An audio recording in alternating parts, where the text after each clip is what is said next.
الحمد لله رب العالمين والعاقبة للمتقين ولا عدوان إلا على الظالمين. أصلي وأسلم على المبعوث رحمة للعالمين نبينا محمد بن عبد الله وعلى آله وصحبه أجمعين. أما بعد، يا أيها آمنوا اتقوا الله حق تقاته ولا تموتن إلا وأنتم مسلمون. رب اشرح لي صدري ويسر لي أمري واحلل عقدة من لساني يفقهوا قولي. സ്നേഹാദരണീയരായ പ്രിയപ്പെട്ട ഉമ്മമാരെ, പെങ്ങന്മാരെ, വിശ്വാസിനികളെ, അള്ളാഹു സുബ്ഹാനഹു വ തആലയുടെ നിയമങ്ങളും നിർദ്ദേശങ്ങളും ജീവിതത്തിന്റെ മുഴുവൻ മേഖലകളിലും കഴിവിന്റെ പരമാവധി പുലർത്തിയും പാലിച്ചും തഖ്വ മുറുകെ പിടിച്ചും മുന്നോട്ട് പോകണമെന്ന് സൂചിപ്പിക്കുകയാണ്. റഹ്മാനായ റബ്ബ് അള്ളാഹു ഇഷ്ടപ്പെടുന്ന രൂപം എങ്ങനെയാണോ അങ്ങനെ ജീവിച്ച് ഈമാൻ കിട്ടി മരിച്ച് സ്വർഗത്തിൽ ആദ്യ തന്നെ സ്വർഗീയ ആരാമങ്ങളിൽ കടക്കുന്ന യഥാർത്ഥ ഭാഗ്യവതികളിൽ പറയുന്ന എന്നെയും കേൾക്കുന്ന ഓരോരുത്തരെയും അള്ളാഹു ഉൾപ്പെടുത്തി അനുഗ്രഹിക്കുമാറാകട്ടെ. ഞാൻ ഈ ഒരു ക്ലാസ് നേരിക്ക് കയറുമ്പോ ശരിക്കും ഒരല്പം വിഷമത്തിലാണ് ഇപ്പോൾ ഉള്ളത്. പ്രിയപ്പെട്ട ഒരു സുഹൃത്തിന്റെ ഉമ്മയുടെ മരണം, അവരുടെ മരണവാർത്ത വായിച്ച് അതിങ്ങനെ പൂർത്തീകരിക്കുന്ന സമയത്താണ് നമുക്ക് ഈ ക്ലാസ്സിലേക്ക് കയറേണ്ട ഒരു സാഹചര്യം ഉണ്ടായിട്ടുള്ളത്. ആ ഉമ്മ ഇതുപോലെ അവിടെ ഒരു അയൽക്കൂട്ടം നടന്ന സമയത്ത് അവരുടെ വീട്ടിലായിരുന്നു ക്ലാസ്. സജീവമായി നമ്മുടെ കൂടെ ഉണ്ടായിരുന്ന ആദർശ രംഗത്തെല്ലാം ഓടിച്ചാടി നടന്നിരുന്ന ഒരു 50 വയസ്സിന്റെ താഴെ മാത്രം പ്രായം വരുന്ന ഉമ്മ അള്ളാഹുവിന്റെ വിളിക്ക് ഉത്തരം നൽകി എന്ന വാർത്തയാണ് അറിയാൻ സാധിച്ചിട്ടുള്ളത്. തുടക്കത്തിൽ ഈ ഒരു സമയത്ത് നിൽക്കുന്നത് 150-150ഓളം ആളുകളുള്ള, വിശ്വാസിനികളുള്ള, മുവഹിദത്തുകളുള്ള ഒരു സദസ്സ് എന്നുള്ള നിലക്ക് ആ മഹദിക്ക് നിങ്ങളുടെ കനപ്പെട്ട പ്രാർത്ഥനയിൽ ഇടം നൽകണമെന്ന ഒരു ആവശ്യത്തിന് വേണ്ടിയാണ് ആ മുത്തിൽ അത് സൂചിപ്പിച്ചത്. റഹ്മാനായ റബ്ബ് അവരുടെ ഖബറ് വിശാലമാക്കി കൊടുക്കുമാറാകട്ടെ. അവരുടെ ജീവിതത്തിൽ അവർക്ക് ചെയ്യാൻ കഴിഞ്ഞിട്ടുള്ള മുഴുവൻ നന്മകളും റഹ്മാനായ റബ്ബ് സ്വീകരിക്കട്ടെ. അവരെയും നമ്മളെയും നാളെ ജന്നാത്തുൽ ഫിർദൗസിൽ ഒരുമിച്ച് കൂട്ടി അനുഗ്രഹിക്കുമാറാകട്ടെ. സഹോദരിമാരെ, ഒരു വിശ്വാസി എന്നുള്ള നിലക്ക് നമ്മളെല്ലാവരും വളരെ ഗൗരവത്തിൽ കാണേണ്ടുന്ന, എന്നാൽ പലപ്പോഴും പിശാച് നമ്മളെ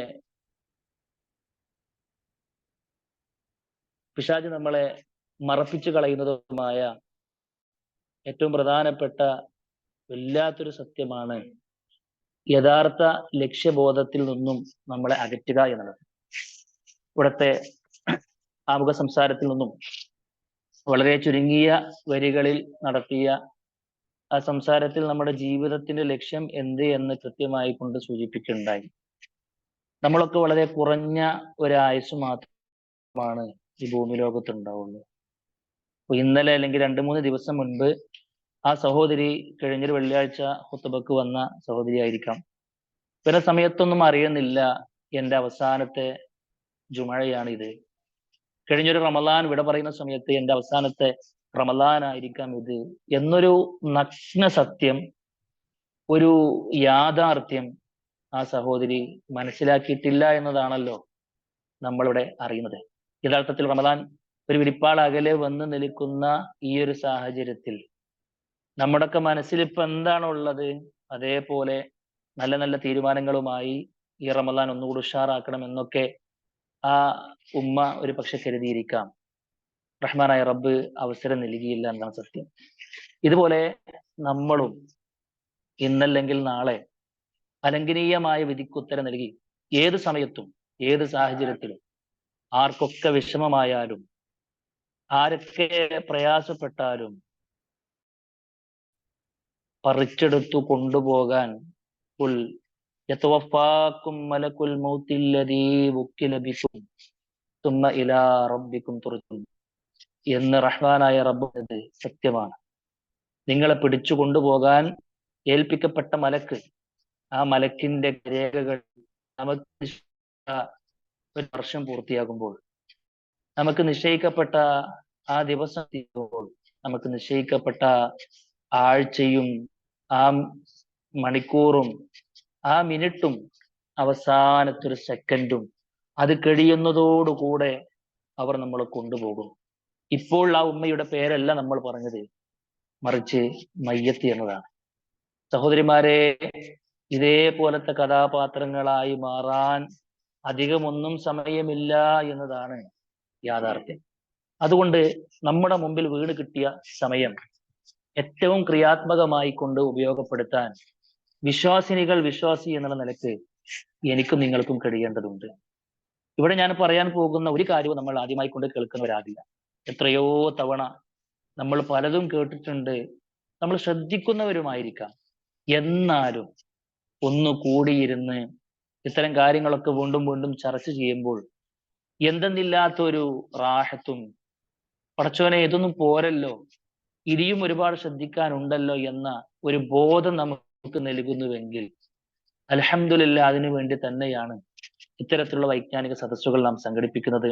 റഹ്മാനായ റബ്ബ് ഇത് സംഘടിപ്പിച്ച ആളുകൾക്കും ഇതിങ്ങനെ ഉണ്ട് എന്നറിഞ്ഞപ്പോൾ ബാക്കിയുള്ള തിരക്കുകളെല്ലാം നേരത്തെ തന്നെ മാറ്റിവെച്ച് ഇതിന്റെ ഒരു അംഗമാകാൻ ശ്രദ്ധിച്ച എല്ലാവർക്കും റഹ്മാനായ റബ്ബ് നാളെ നന്മയുടെ തുലാസിൽ കനം തൂങ്ങുന്നൊരു അമലായിക്കൊണ്ട് ഈ ഒരു സദസ്സ്, ഈ ഒരു ഇരുത്തം അള്ളാഹു മാറ്റുമാറാകട്ടെ എന്ന് ആത്മാർത്ഥമായിക്കൊണ്ട് പ്രാർത്ഥിക്കുകയാണ്. സഹോദരിമാരെ, അള്ളാഹുവിന്റെ റസൂൽ സ്വല്ലല്ലാഹു അലൈഹി വസല്ലമയുടെ അടുക്കിലേക്ക് ഒരു സ്വഹാബി വന്ന് ചോദിക്കുന്നുണ്ട്, യാ റസൂൽ അല്ലാഹ്, അയ്യുന്നാസി ഖൈറുൻ, പ്രവാചകരെ, ജനങ്ങളുടെ കൂട്ടത്തിൽ ഏറ്റവും ഉത്തമൻ ആരാണ്? അള്ളാഹിന്റെ റസൂലിന്റെ മറുപടി, മൻ തോല ഉംറുഹു ഹസുന അമലുഹു. ആർക്കാണ് അള്ളാഹു സുബ്ഹാനഹു വ തആല ഭൂമി ലോകത്ത് ആയുസ് നീട്ടിക്കൊടുത്തത്? ആയുസ് നീട്ടിക്കൊടുക്കുക എന്ന് മാത്രമല്ല, ഞാൻ സൂചിപ്പിച്ചത് എത്ര കാലമാണ് നമ്മൾ ഇവിടെ ജീവിച്ചു എന്നതല്ല വിഷയം, ജീവിച്ച കാലത്ത് നമ്മൾ എന്ത് ചെയ്തു എന്നതാണ് കാര്യം. സഹോദരിമാരെ, സ്വർഗം നേടിയെടുക്കാൻ, സ്വർഗം നേടിയെടുത്ത നമ്മുടെ മഹാരഥന്മാരായ മുൻഗാമികൾ ചരിത്രം എടുത്ത് പരിശോധിക്കുമ്പോൾ അതിൽ ഒരുപാട് കാലം ജീവിച്ച ആളുകളുണ്ട്, വളരെ ചുരുങ്ങിയ വർഷങ്ങൾ മാത്രം ജീവിച്ചവരുണ്ട്, ഒരു ദിവസം മാത്രം ജീവിച്ചവരുണ്ട്, ഒരു മണിക്കൂർ പോലും ജീവിക്കാതെ സ്വർഗം നേടാൻ ഭാഗ്യം ലഭിച്ച ആളുകളുമുണ്ട്. മഹാനായ സഅദ് ബിൻ മുആദ് റളിയല്ലാഹു അൻഹു 30-ാമത്തെ വയസ്സിലാണ് അദ്ദേഹം ഇസ്ലാമിലേക്ക് വരുന്നത്. അദ്ദേഹം ആകെ ജീവിച്ചത് 5-6 വർഷമാണ്. ആ സഅദ് ബിൻ മുആദ് റളിയല്ലാഹു അൻഹുവിന്റെ മരണം നടന്ന സമയത്ത് അള്ളാഹുവിന്റെ അർശ് പോലും കുലുങ്ങി എന്ന് റസൂൽ കരീം സ്വല്ലല്ലാഹു അലൈഹി വസല്ലം പറയാണ്. 70,000-ത്തോളം മലക്കുകൾ അദ്ദേഹത്തിന്റെ ജനാസയിൽ അനുഗമിക്കാൻ വേണ്ടി ഇറങ്ങി വന്നു എന്നതാണ്. എങ്ങനെ കഴിഞ്ഞു ഇത്? എങ്ങനെയാണ് സാധിക്കുക? കാരണം അവർക്ക് കിട്ടിയ ആ ഒരു ദിവസത്തെ, അവർക്ക് കിട്ടിയ ഒരു ആയുസ്സിനെ ഏറ്റവും ക്രിയാത്മകമായി കൊണ്ട് ഉപയോഗപ്പെടുത്തുന്നതിൽ അവർ വിജയിച്ചു എന്നതാണ്. അതുകൊണ്ട് നമ്മളെ സംബന്ധിച്ചിടത്തോളം അവർ ചെയ്ത അത്രയും ഒന്നും കഴിഞ്ഞിട്ടില്ല എങ്കിലും ഒരു മിനിമം ലെവലിലെങ്കിലും പ്രിയപ്പെട്ടവരെ ഒരു കാഴ്ചപ്പാട് നമുക്ക് ഉണ്ടാകണം. ഒരു വിശ്വാസിയുടെ ആയുസ് എന്ന് പറഞ്ഞാൽ അവന്റെ ദിവസമാണ്. ഒരു ദിവസം നമ്മുടെ ആയുസ്സിൽ നിന്നും കഴിഞ്ഞാൽ അത് പിന്നെ തിരിച്ചില്ല, അത് പിന്നെ തിരിച്ചില്ല, ഒരിക്കലും വരുന്നതല്ല. അത് തുലച്ചു കളഞ്ഞ സമയങ്ങളും മണിക്കൂറുകളും സെക്കൻഡുകളും ഒന്നും പിന്നെ നമുക്ക് കിട്ടുകയില്ല. അതുകൊണ്ട് റഹ്മാനായ റബ്ബ് എത്ര കാലമാണോ ഭൂമി ലോകത്ത് അള്ളാന്റെ വായു ശ്വസിച്ച്, അള്ളാഹു നൽകിയ വെള്ളം കുടിച്ച്, അള്ളാഹു നൽകിയ ആ ഒരു ഭക്ഷണം കഴിച്ച്, അള്ള നൽകിയതെല്ലാം ആസ്വദിച്ചുകൊണ്ട് എത്ര കാലമാണോ നമ്മൾ ഈ ഭൂമി ലോകത്ത് ഉണ്ടാകുന്നത്, അത്രയും കാലം ഇൻഷാ അള്ളാഹ് നമുക്കൊരു കൃത്യമായ ഷെഡ്യൂൾ ഉണ്ടായി ഓരോ ദിവസവും നമുക്ക് മിനിമം ലെവൽ ചെയ്യേണ്ട കാര്യങ്ങൾ അങ്ങനെ ചെയ്ത് മാക്സിമം ചെയ്യേണ്ട കാര്യങ്ങൾ അതിനുവേണ്ടി കഠിനമായി പരിശ്രമിച്ച് മുന്നോട്ട് പോകാൻ നമുക്ക് കഴിയേണ്ടതുണ്ട്.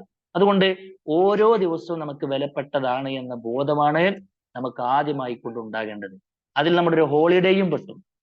അതിൽ നമുക്ക് എല്ലാ 5-6 ദിവസവും നമുക്ക് നല്ല റഷുള്ള സമയമാണ്. ഒരു ദിവസം നമുക്ക് ഒഴിവുണ്ടെങ്കിൽ ആ ഒഴിവ് ദിവസം കൂടി വിശ്വാസിയെ സംബന്ധിച്ചിടത്തോളം കൃത്യമായ പ്ലാനിങ് ഉണ്ടാകണം എന്നതാണ് പറഞ്ഞതിന്റെ ചുരുക്കം. അതുകൊണ്ട് ഇൻഷാ അല്ലാഹ് വളരെ സിമ്പിൾ ആണ്. റസൂൽ കരീം സ്വല്ലല്ലാഹു അലൈഹി വസല്ലമ ഓരോ ദിവസവും വിശ്വാസി എങ്ങനെ തുടങ്ങണം, എങ്ങനെ അവസാനിപ്പിക്കണം, ഓരോ സമയത്തും അവൻ എന്തൊക്കെ കാര്യങ്ങൾ ചെയ്തിരിക്കണം, മിനിമം ഇരിക്കണമെന്ന് കൃത്യമായി നമ്മളെ പഠിപ്പിച്ചിട്ടുണ്ട്.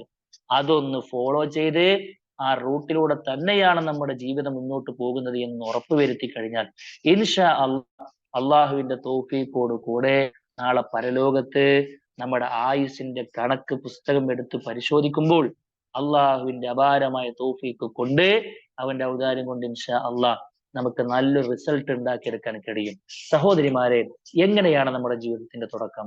നമ്മുടെ ജീവിതത്തിന്റെ തുടക്കം, ഒരു ദിവസത്തിന്റെ തുടക്കം റഹ്മാനായ റബ്ബിന് ഹംദ് പറഞ്ഞുകൊണ്ടായിരിക്കണം. എന്താണ് ഹംദ് പറയാന്ന് പറഞ്ഞാല്? നമുക്കറിയാം, നമ്മളൊരു ദിവസത്തിലേക്ക് എണീക്കുകയാണ്. നമ്മളൊരു ദിവസത്തിലേക്ക് എണീക്കുകയാണ്. അപ്പൊ ആ സമയത്ത് നമ്മൾ അൽഹംദുലില്ലാഹില്ലദീ അഹ്യാന ബഅദമ അമാതന വ ഇലൈഹി നുശൂർ എന്നൊരു ചെറിയ പ്രാർത്ഥനയാണ്. ഒന്ന് ആലോചിച്ച് നോക്ക് നിങ്ങള്. അള്ളാഹുവിനെ സ്തുതിച്ചുകൊണ്ടാണ് ഒരു വിശ്വാസിയുടെ ദിവസം അവൻ തുടങ്ങേണ്ടത്. അവന്റെ നാവിന്റെ തുമ്പത്ത് നിന്നും വരുന്ന ആദ്യ വാചകം അൽഹംദുലില്ലാ. അള്ളാഹുവേ, നിനക്കാണ് സർവ്വസ്തുതി. കിടക്കപ്പായിൽ നിന്നും നമ്മൾ എണീറ്റു, പല്ല് തേക്കുന്നതിന് മുൻപ്, ബാക്കി എന്തു കാര്യങ്ങളിലേക്ക് നമ്മൾ പോകുന്നതിന് മുൻപ് ഒരു ചെലവുമില്ലാതെ നമുക്ക് പറയാൻ കഴിയുന്ന വല്ലാത്തൊരു കാര്യമാണ് അൽഹംദുലില്ലാ എന്ന്. അത് വല്ലാത്തൊരു നന്ദിയാണ് സഹോദരി, വല്ലാത്തൊരു നന്ദിയാണ്. റഹ്മാനായ റബ്ബ് പിടിച്ചു വെച്ച റൂഹ് ഉണ്ടായിരുന്നു. കിടന്നുറങ്ങുന്ന സമയത്ത് നമ്മളൊരു മയ്യത്തിനെ പോലെയാണ്. റബ്ബ് പിടിച്ചെടുക്കുകയാണ്. ആ റൂഹിനെ റഹ്മാനായ റബ്ബ് നമുക്ക് നൽകി. ഒരു പുതിയൊരു ദിവസം കൂടി നമുക്ക് നൽകി. അതിനു വേണ്ടി നമ്മളൊന്ന് ആ നൽകിയ റബ്ബിനോട് അകമഴിഞ്ഞൊരു പ്രാർത്ഥന. ഇപ്പോൾ ഞാൻ പറഞ്ഞ പ്രാർത്ഥന അതൊരു മിനിമം ലെവലിൽ നമുക്ക് ചെല്ലേണ്ട കാര്യമാണ്. കുറച്ചും കൂടിയും പിന്നെ നല്ല രൂപത്തിൽ നമുക്ക് ചൊല്ലാൻ പറ്റുന്ന മറ്റൊരു പ്രാർത്ഥനയും ഉണ്ട്. ഒരുപാട് പ്രാർത്ഥനകളുണ്ട്. അതിൽ ഏറ്റവും പ്രധാനപ്പെട്ട ഒന്ന് അൽഹംദുലില്ലാഹില്ലദീ ആഫാനി ഫീ ജസദി വറദ്ദ അലയ്യ റൂഹി വഅദിന ലീ ബിദിക്രിഹി. എന്റെ ശരീരത്തിന് സൗഖ്യം നൽകിയ റബ്ബേ, രാവിലെ എണീക്കുന്ന സമയത്ത് വലിയ പ്രശ്നമൊന്നുമില്ല, നല്ല നിലക്ക് ഒരു ആരോഗ്യത്തോടു കൂടെയാണ് എന്റെ ജീവിതം. വറദ്ദ അലയ്യ റൂഹി, എനിക്ക് നീ പിടിച്ചെടുത്ത റൂഹ് തിരികെ തന്ന റബ്ബേ, നിനക്കാവുന്ന സർവസ്തുതിയും. വഅദിന ലീ ബിദിക്രിഹി, അവന് ഓർക്കുവാനുള്ള അനുമതി നൽകിയ റബ്ബേ, നിനക്കാവുന്ന സർവസ്തുതിയും എന്നാണ്. അതറിയോ, ആദ്യം നമ്മൾ ചെയ്യേണ്ടത് കെടിയുടെ പരമാവധി നമ്മൾ എണീക്കേണ്ടത് സുബഹി നമസ്കാരത്തിനല്ല, സുബഹിക്ക് മുമ്പ് ഉണരാൻ കഴിയുമെങ്കിൽ നമ്മൾ അത് തന്നെയാണ് ശീലിക്കേണ്ടത്. കാരണം റസൂൽ കരീം സ്വല്ലല്ലാഹു അലൈഹി വസല്ലം പറഞ്ഞല്ലോ, പിന്നെ ഒന്നാം ആകാശത്തേക്ക് റഹ്മാനായ റബ്ബ് ഇറങ്ങി വരുന്ന സമയമാണ്. എന്തെങ്കിലും ചോദിച്ചാൽ അത് കിട്ടിയിരിക്കുമെന്നാണ്. നിങ്ങൾക്ക് പ്രാർത്ഥിക്കാനുണ്ടോ, എന്നോട് ചോദിച്ചോ എന്നാണ് റഹ്മാനായ റബ്ബ് പറഞ്ഞത്. നിങ്ങൾക്ക് പാപമോചനം നടത്തുന്നവരുണ്ടോ, ഞാൻ എനിക്ക് പുറത്തു കൊടുക്കാം. എന്തെങ്കിലും ആവശ്യങ്ങൾ ചോദിക്കാൻ നിങ്ങൾക്കുണ്ടോ, എന്നോട് ചോദിച്ചോ, ഞാൻ അവനക്ക് എല്ലാം കൊടുക്കാൻ റെഡിയാണെന്ന് പറഞ്ഞ് റഹ്മാനായ റബ്ബ് വരുന്ന ഒരു സമയം അതൊന്ന് ഉപയോഗപ്പെടുത്താൻ കഴിയുമോ നമുക്ക്, എങ്കിൽ അതിന് പ്രത്യേകം ശ്രദ്ധിക്കണമെന്നാണ് ഒന്നാമതായി കൊണ്ട് പറയാനുള്ളത്. അതുകൊണ്ട് തന്നെ നമ്മൾ ആ നമസ്കാരത്തിലേക്ക് പോകുന്നതിന് മുൻപ് നമ്മൾ നേരെ പോയി ബാത്റൂമിലേക്ക് പോകും. നമുക്കറിയാം, ബാത്റൂമിലേക്ക് കടക്കുന്നതിന് മുമ്പ് നമ്മൾ ഇടതുകാല് വെച്ചാണ് കയറുക എന്നറിയാം. ബ്രഷ് ചെയ്യുമ്പോൾ വലതുഭാഗത്ത് കൊണ്ടാണ് തുടങ്ങാൻ നമുക്കറിയാം. ബാത്റൂമിൽ നിന്ന് പുറത്തിറങ്ങുമ്പോൾ നമ്മൾ പിന്നെ കാലാണ് വെക്കുക എന്നറിയാം. ബാത്റൂമിലേക്ക് കയറുമ്പോഴും ഇറങ്ങുമ്പോഴുള്ള പ്രാർത്ഥന ഒന്നും ഞാൻ നീട്ടി പരത്തി പറയുന്നില്ല. അതിന്റെ സമയത്തിന്റെ ഒരു പരിമിതി ഞാൻ വേഗം ഓടിച്ചു പോവുകയാണ്. ആ പ്രാർത്ഥനകളൊക്കെ എന്താണെന്ന് നമുക്ക് കൃത്യമായിക്കൊണ്ട് അറിയാണ്. എന്നാൽ പലപ്പോഴും നമ്മൾ വുളു എടുത്ത് വരുന്ന സമയത്ത് പലപ്പോഴും നമ്മൾ മറക്കുന്ന ഒരു കാര്യമുണ്ട്. എന്താ? പ്രാർത്ഥനയാണ്. സഹോദര, റസൂൽ കരീം സ്വല്ലല്ലാഹു അലൈഹി വസല്ലം പറയാണ്, മാ മിൻ മുസ്ലിമിൻ യതവല്ലഉ ഫയുഹ്സിനുൽ വുളുഅ. പ്രത്യേകം ശ്രദ്ധിക്കണം സഹോദരിമാരെ, നന്നായി വുളു എടുക്കണം. നന്നായി വുളു എടുക്കുക എന്ന് പറഞ്ഞാൽ എന്താ? ഒരുപാട് വെള്ളം കോരി ഒഴിക്കലാണോ? പലരും അങ്ങനെ വിചാരിച്ചിരിക്കുന്നത് എല്ലാ ഭാഗത്തേക്കും ചേരേണ്ട ഭാഗങ്ങളിൽ വെള്ളം ചേരുക എന്നുള്ളതാണ്. അങ്ങനെ വുളു ഒക്കെ എടുത്തു വന്ന് സുമ്മ യഖൂൽ, എന്നിട്ടാണ് ഇങ്ങനെ പറയുന്നു, അശ്ഹദു അൻ ലാ ഇലാഹ ഇല്ലല്ലാഹു വഅശ്ഹദു അന്ന മുഹമ്മദൻ അബ്ദുഹു വറസൂലുഹു. അല്ലെ? ആ ഒരു പ്രാർത്ഥന പ്രാർത്ഥിച്ചു കഴിഞ്ഞാൽ അള്ളാഹുവിന്റെ റസൂൽ പറയാണ്, എപ്പോഴൊക്കെ ഒരു വിശ്വാസി വുളുഎടുത്തതിന് ശേഷം ഈ ഒരു പ്രാർത്ഥന പ്രാർത്ഥിക്കുന്നുണ്ടോ, ഇല്ലാ ഫുതിഹത് ലഹു സമാനിയതു അബ്വാബിൽ ജന്ന, യദ്ഖുലു മിൻ അയ്യിഹാ ശാഅ. വല്ലാത്തൊരു ഓഫർ അല്ലേ? ആലോചിച്ച് നിങ്ങള്, വല്ലാത്തൊരു ഓഫറാണ്. എന്താ? സ്വർഗത്തിന് ആകെയുള്ളത് 8 കവാടാണ്. ആ 8 കവാടവും ഈ പ്രാർത്ഥന പതിവാക്കിയ മനുഷ്യന്റെ മുമ്പിൽ നാളെ പരലോകത്ത് തുറന്നു കൊടുക്കപ്പെടുമെന്ന് പറഞ്ഞത് പ്രിയപ്പെട്ട സഹോദരിമാരെ അള്ളാന്റെ റസൂലാണ്. ഇമാം അൽബാനി സ്വഹീഹ് രേഖപ്പെടുത്തിയ ഹദീസിൽ നമുക്ക് കാണാൻ കഴിയുന്ന കാര്യമാണ്. പക്ഷെ എന്താ അറിയോ, ഇതൊക്കെ നമ്മള് പലപ്പോഴും നമുക്ക് അറിയാവുന്ന പ്രാർത്ഥനകളാണ്. പക്ഷെ ആ സമയത്ത് ഓർമ്മ വരിക എന്നുള്ളത് വല്ലാത്തൊരു തൗഫീഖാണ്. അപ്പൊ നമ്മൾ അതൊക്കെയാണ് യഥാർത്ഥത്തിൽ പടച്ചറബിനോട് ചോദിക്കേണ്ടത്. അല്ലാഹുമ്മ അഇന്നി അലാ ദിക്രിക വശുക്രിക വഹുസ്നി ഇബാദതിക എന്നുള്ള പ്രാർത്ഥന നമ്മൾ പഠിച്ച പ്രാർത്ഥന അല്ലേ? ആ പ്രാർത്ഥനയിലൂടെ നമ്മൾ ചോദിക്കുന്നത് ഇത്തരം തൗഫീഖുകൾക്ക് വേണ്ടിയിട്ടാണ്. നമ്മൾ പഠിച്ച കാര്യങ്ങളൊക്കെ ഹയാത്താക്കാൻ പടച്ച റബ്ബിന്റെ വലിയൊരു സഹായം നമുക്ക് വേണം. ശരി, അപ്പൊ ഈ പ്രാർത്ഥന ഒരിക്കലും എന്റെ പ്രിയപ്പെട്ട സഹോദരിമാർ മറക്കാതിരിക്കുക എന്നുള്ളതാണ് അതിൽ ഒന്നാമതായിക്കൊണ്ട് സൂചിപ്പിക്കാനുള്ളത്. പിന്നെ നമ്മൾ രാത്രി നമസ്കാരം നിസ്കരിച്ചു. അങ്ങനെ അതിനുശേഷം സുബഹിന്റെ മുമ്പുള്ള 2 റക്അത്ത് നിസ്കാരമുണ്ട്. പലപ്പോഴും ഉണ്ടാകുന്ന ഒരു വിഷയം എന്താ വെച്ച് കഴിഞ്ഞാല്, സഹോദരിമാർക്ക് പലപ്പോഴും പറ്റുന്നൊരു അബദ്ധം, ഞങ്ങൾ പുരുഷന്മാർക്ക് ഈ ജമാഅത്ത് നിർബന്ധമായതുകൊണ്ട് കൃത്യമായിക്കൊണ്ട് പലപ്പോഴും നമ്മുടെ കാര്യങ്ങൾ കൃത്യമായിക്കൊണ്ട് നടക്കാറുണ്ട്. പക്ഷേ അത് ജമാഅത്ത് പത്രമൊന്നും ഇല്ലല്ലോ എന്നൊരു കാരണത്താൽ പലപ്പോഴും അവിടെ ഒരു ഷെഡ്യൂൾ ഇല്ലാത്തത് കൊണ്ട് തന്നെ പലപ്പോഴും സഹോദരിമാരുടെ നിസ്കാരം പലപ്പോഴും അങ്ങോട്ടും ഇങ്ങോട്ടും മാറാറുണ്ട്. എനിക്ക് നിങ്ങളോടെ ഏറ്റവും വലിയൊരു വസിയത്ത് നൽകുക എന്താ അറിയോ, നിസ്കാരങ്ങൾ ഓക്കെ ആക്കണം എന്നുള്ളതാണ്. എന്താ നിസ്കാരം ഓക്കെ ആക്കാന്ന് പറഞ്ഞാല്, നിസ്കാരം ഓക്കെ ആക്കാന്ന് പറഞ്ഞാൽ അതിന്റെ സമയത്തെ പരിപാലിക്കുക എന്നുള്ള ഏറ്റവും വലിയ ക്വാളിറ്റി. അത് സുബൈന്റെ വിഷയത്തിൽ മാത്രമല്ല, അത് ലോഹറിന്റെ വിഷയത്തിലുണ്ട്, അത് അസറിന്റെ വിഷയത്തിലുണ്ട്, അത് മഗ്‌രിബിന്റെ വിഷയത്തിലുണ്ട്, അത് ഇശാഇന്റെ വിഷയത്തിലുമുണ്ട്. അള്ളാന്റെ റസൂലിനോട് ചോദിച്ചൊരു സ്വഹാബി, പ്രവാചകരെ ഏറ്റവും നല്ല അമൽ ഏതാ? ഏറ്റവും നല്ല അമൽ ഏതാ? അള്ളാന്റെ റസൂൽ കൊടുത്ത മറുപടി എന്താണെന്നറിയോ? അസ്സലാത്തു അലാ വഖ്തിഹാ. ഒരു നമസ്കാരം അതിന്റെ കൃത്യമായ സമയത്ത് നിർവഹിക്കലാണ്. ഇന്ന സ്വലാത്ത കാനത്ത് അലൽ മുഅ്മിനീന കിതാബൻ മൗഖൂത. റഹ്മാനായ റബ്ബ് പറഞ്ഞതും അങ്ങനെ തന്നെയാണ്. സമയബന്ധിതമായ നിർബന്ധ കാര്യമാണ്. നിങ്ങൾക്ക് ജമാഅത്തില്ല എന്നേ ഉള്ളൂ, പക്ഷെ ആ ജമാഅത്ത് നടക്കുന്ന ഒരു സമയം ഉണ്ടാവുമല്ലോ. ഏകദേശം ബാങ്ക് കൊടുത്ത് ഒരു 10, 20, 25 മിനിറ്റ് കഴിഞ്ഞാലാണ് പൊതുവെ ജമാഅത്തിന്റെ സമയം. ആ ഒരു സമയത്ത് പ്രിയപ്പെട്ട ഉമ്മമാരെ, പ്രിയപ്പെട്ട പെങ്ങന്മാരെ, നിങ്ങളുടെ ഈ നമസ്കാരം കഴിഞ്ഞിരിക്കണം എന്നാണ് എനിക്ക് എന്റെ പ്രിയപ്പെട്ട സഹോദരിമാർക്ക് നൽകാനുള്ള ഏറ്റവും പ്രധാനപ്പെട്ട ഒരു വസിയത്ത്. നിസ്കാരങ്ങൾ ശ്രദ്ധിച്ചാൽ തന്നെ ബാക്കിയുള്ള എല്ലാ അലസതകളിൽ നിന്നും നിങ്ങൾ ഔട്ടായിരിക്കും. പിശാചിന് നിങ്ങളെ തൊടാൻ കഴിയില്ല. അള്ളാഹുവിന്റെ റസൂൽ സ്വല്ലല്ലാഹു അലൈഹി വസല്ലമ ആ ഒരു വിശ്വാസിന് ദിവസത്തിന്റെ ഓർഡർ പറയുമ്പോൾ പിന്നെ അവൻ പള്ളിയിലേക്ക് പോകുന്നതുമായി ബന്ധപ്പെട്ടാ പറയണത്. അപ്പൊ പള്ളിയിലേക്ക് സാധാരണ നിങ്ങൾ പോകാറില്ലല്ലോ സുബഹിക്കൊന്നും. പക്ഷേ നിങ്ങൾ ഈ ക്ലാസ് കേൾക്കുന്നതൊന്നും നിങ്ങൾക്ക് വേണ്ടി മാത്രമല്ല, നിങ്ങളുടെ ഭർത്താവിന് വേണ്ടിയാണ്, നിങ്ങളുടെ മകൻ കൂടി വേണ്ടിയാണ്. അതുകൊണ്ട് ഇന്നത്തെ സംസാരത്തിൽ നിങ്ങൾക്ക് കിട്ടിയ അറിവുകൾ നിങ്ങൾ അവരോടും കൂടെ പങ്കുവെക്കണം എന്നുള്ളത് കൊണ്ട് അള്ളാന്റെ റസൂല് പറഞ്ഞ ഓർഡർ ഒന്ന് പൂർത്തീകരിക്കാൻ ഞാൻ ശ്രമിക്കുകയാണ്. എന്താ അറിയോ, പിന്നെ പള്ളിയിലേക്ക് പോകാനാണ് പറഞ്ഞത്. പള്ളിയിലേക്ക് പോകുമ്പോഴുള്ള മെച്ചെന്താ? മൻ തതഖറ ഫീ ബൈതിഹി സുമ്മ മശാ ഇലാ ബൈതി മിൻ ബുയൂത്തില്ലാഹ് ലിയഖ്ളിയ ഫരീളതൻ മിൻ ഫറാഇദില്ലാഹ് കാനത് ഖത്വതാഹു ഇഹ്ദാഹുമാ തഹത്തു ഖതീഅതൻ വൽ ഉഖ്റാ തർഫഉ ദറജഹ്. അല്ലാഹുവിന്റെ റസൂൽ പറയാ, ആരെങ്കിലും വീട്ടിൽ നിന്ന് തന്നെ വുദുവെടുത്ത് പള്ളിയിലേക്ക് നടന്നു പോയി കഴിഞ്ഞാൽ അവന്റെ ഓരോ കാലുകൾ വെക്കുമ്പോഴും ഒരു പാപത്തെ കുറക്കുകയും മറ്റൊരു ദറജ വർദ്ധിപ്പിക്കുകയും ചെയ്യുമെന്നാണ്. അങ്ങനെ പള്ളിയിലേക്ക് പോകുന്ന കാലടികൾക്ക് പോലും അത്രമേൽ പ്രാധാന്യമുണ്ടെന്ന് പറയുമ്പോൾ സഹോദരിമാരെ, പള്ളിയിലേക്ക് പ്രവേശിക്കുമ്പോൾ പ്രവാചകൻ പറഞ്ഞൊരു പ്രാർത്ഥന ഉണ്ട്. അല്ലാഹുമ്മ ഇഫ്തഹ് ലി അബ്വാബ റഹ്മതിക. മറ്റൊരു പ്രാർത്ഥന ഉണ്ട്. അഊദു ബില്ലാഹിൽ അലീം വബിവജ്ഹിഹിൽ കരീം വസുൽത്താനിഹിൽ ഖദീം മിനശ് ശൈത്വാനിർ റജീം. വല്ലാത്തൊരു പ്രാർത്ഥനയാണ്. ഇതൊക്കെ നിങ്ങളുടെ പ്രാർത്ഥന പുസ്തകങ്ങൾ നിങ്ങൾക്ക് അവൈലബിൾ ആയിരിക്കും. അതൊക്കെ പ്രത്യേകം ശ്രദ്ധിക്കണം എന്നുള്ളതാണ് സൂചിപ്പിക്കാനുള്ളത്. ഭർത്താക്കന്മാരോടും മക്കളോടൊക്കെ പറഞ്ഞു കൊടുക്കണം, പള്ളിയിലേക്ക് പോകുമ്പോൾ മോനെ പിന്നെ ഭർത്താവിനോടും പറയണം, നിങ്ങൾ ഈ പ്രാർത്ഥന പ്രാർത്ഥിക്കണം. എന്തായാലും മെച്ചെന്നറിയോ, ആ പ്രാർത്ഥന പ്രാർത്ഥിച്ച ഒരാളെ സംബന്ധിച്ച് അള്ളാഹ് റസൂല് പറയാണ്, ഈ പ്രാർത്ഥന പ്രാർത്ഥിക്കുന്ന സമയത്തെ ശൈത്വാൻ പറയുന്നതാണ് എന്ത്, ഇന്നത്തെ ദിവസം പരിപൂർണമായിക്കൊണ്ടും ഈ മനുഷ്യൻ എന്നിൽ നിന്നും സംരക്ഷിക്കപ്പെട്ടു എന്നാണ്. നോക്കൂ നിങ്ങൾ, വല്ലാത്തൊരു തൗഫീഖല്ലേ. ആ പ്രാർത്ഥനക്ക് മറന്നു കഴിഞ്ഞാൽ അത് വല്ലാത്തൊരു നഷ്ടമായിരിക്കും എന്നാണ് പറയാനുള്ളത്. പിന്നെ പറഞ്ഞത് സുബൈ ജമാഅത്താണ്. പ്രവാചകൻ പറഞ്ഞു, മൻ സ്വല്ല സുബ്ഹ ഫഹുവ ഫീ ദിമ്മത്തില്ലാ, ആരെങ്കിലും സുബഹി ജമാഅത്തായി നിസ്കരിച്ചു കഴിഞ്ഞാൽ അവൻ അള്ളാഹുവിന്റെ സ്പെഷ്യൽ സെക്യൂരിറ്റിയിലാണ് എന്നതാണ്. അതുകൊണ്ട് കഴിയുന്നുണ്ടെങ്കിൽ പിന്നെ നമുക്കും പള്ളിയിലേക്ക് പോകാൻ അടുത്ത സൗകര്യങ്ങളൊക്കെ ഉണ്ടെങ്കിൽ പോകാം.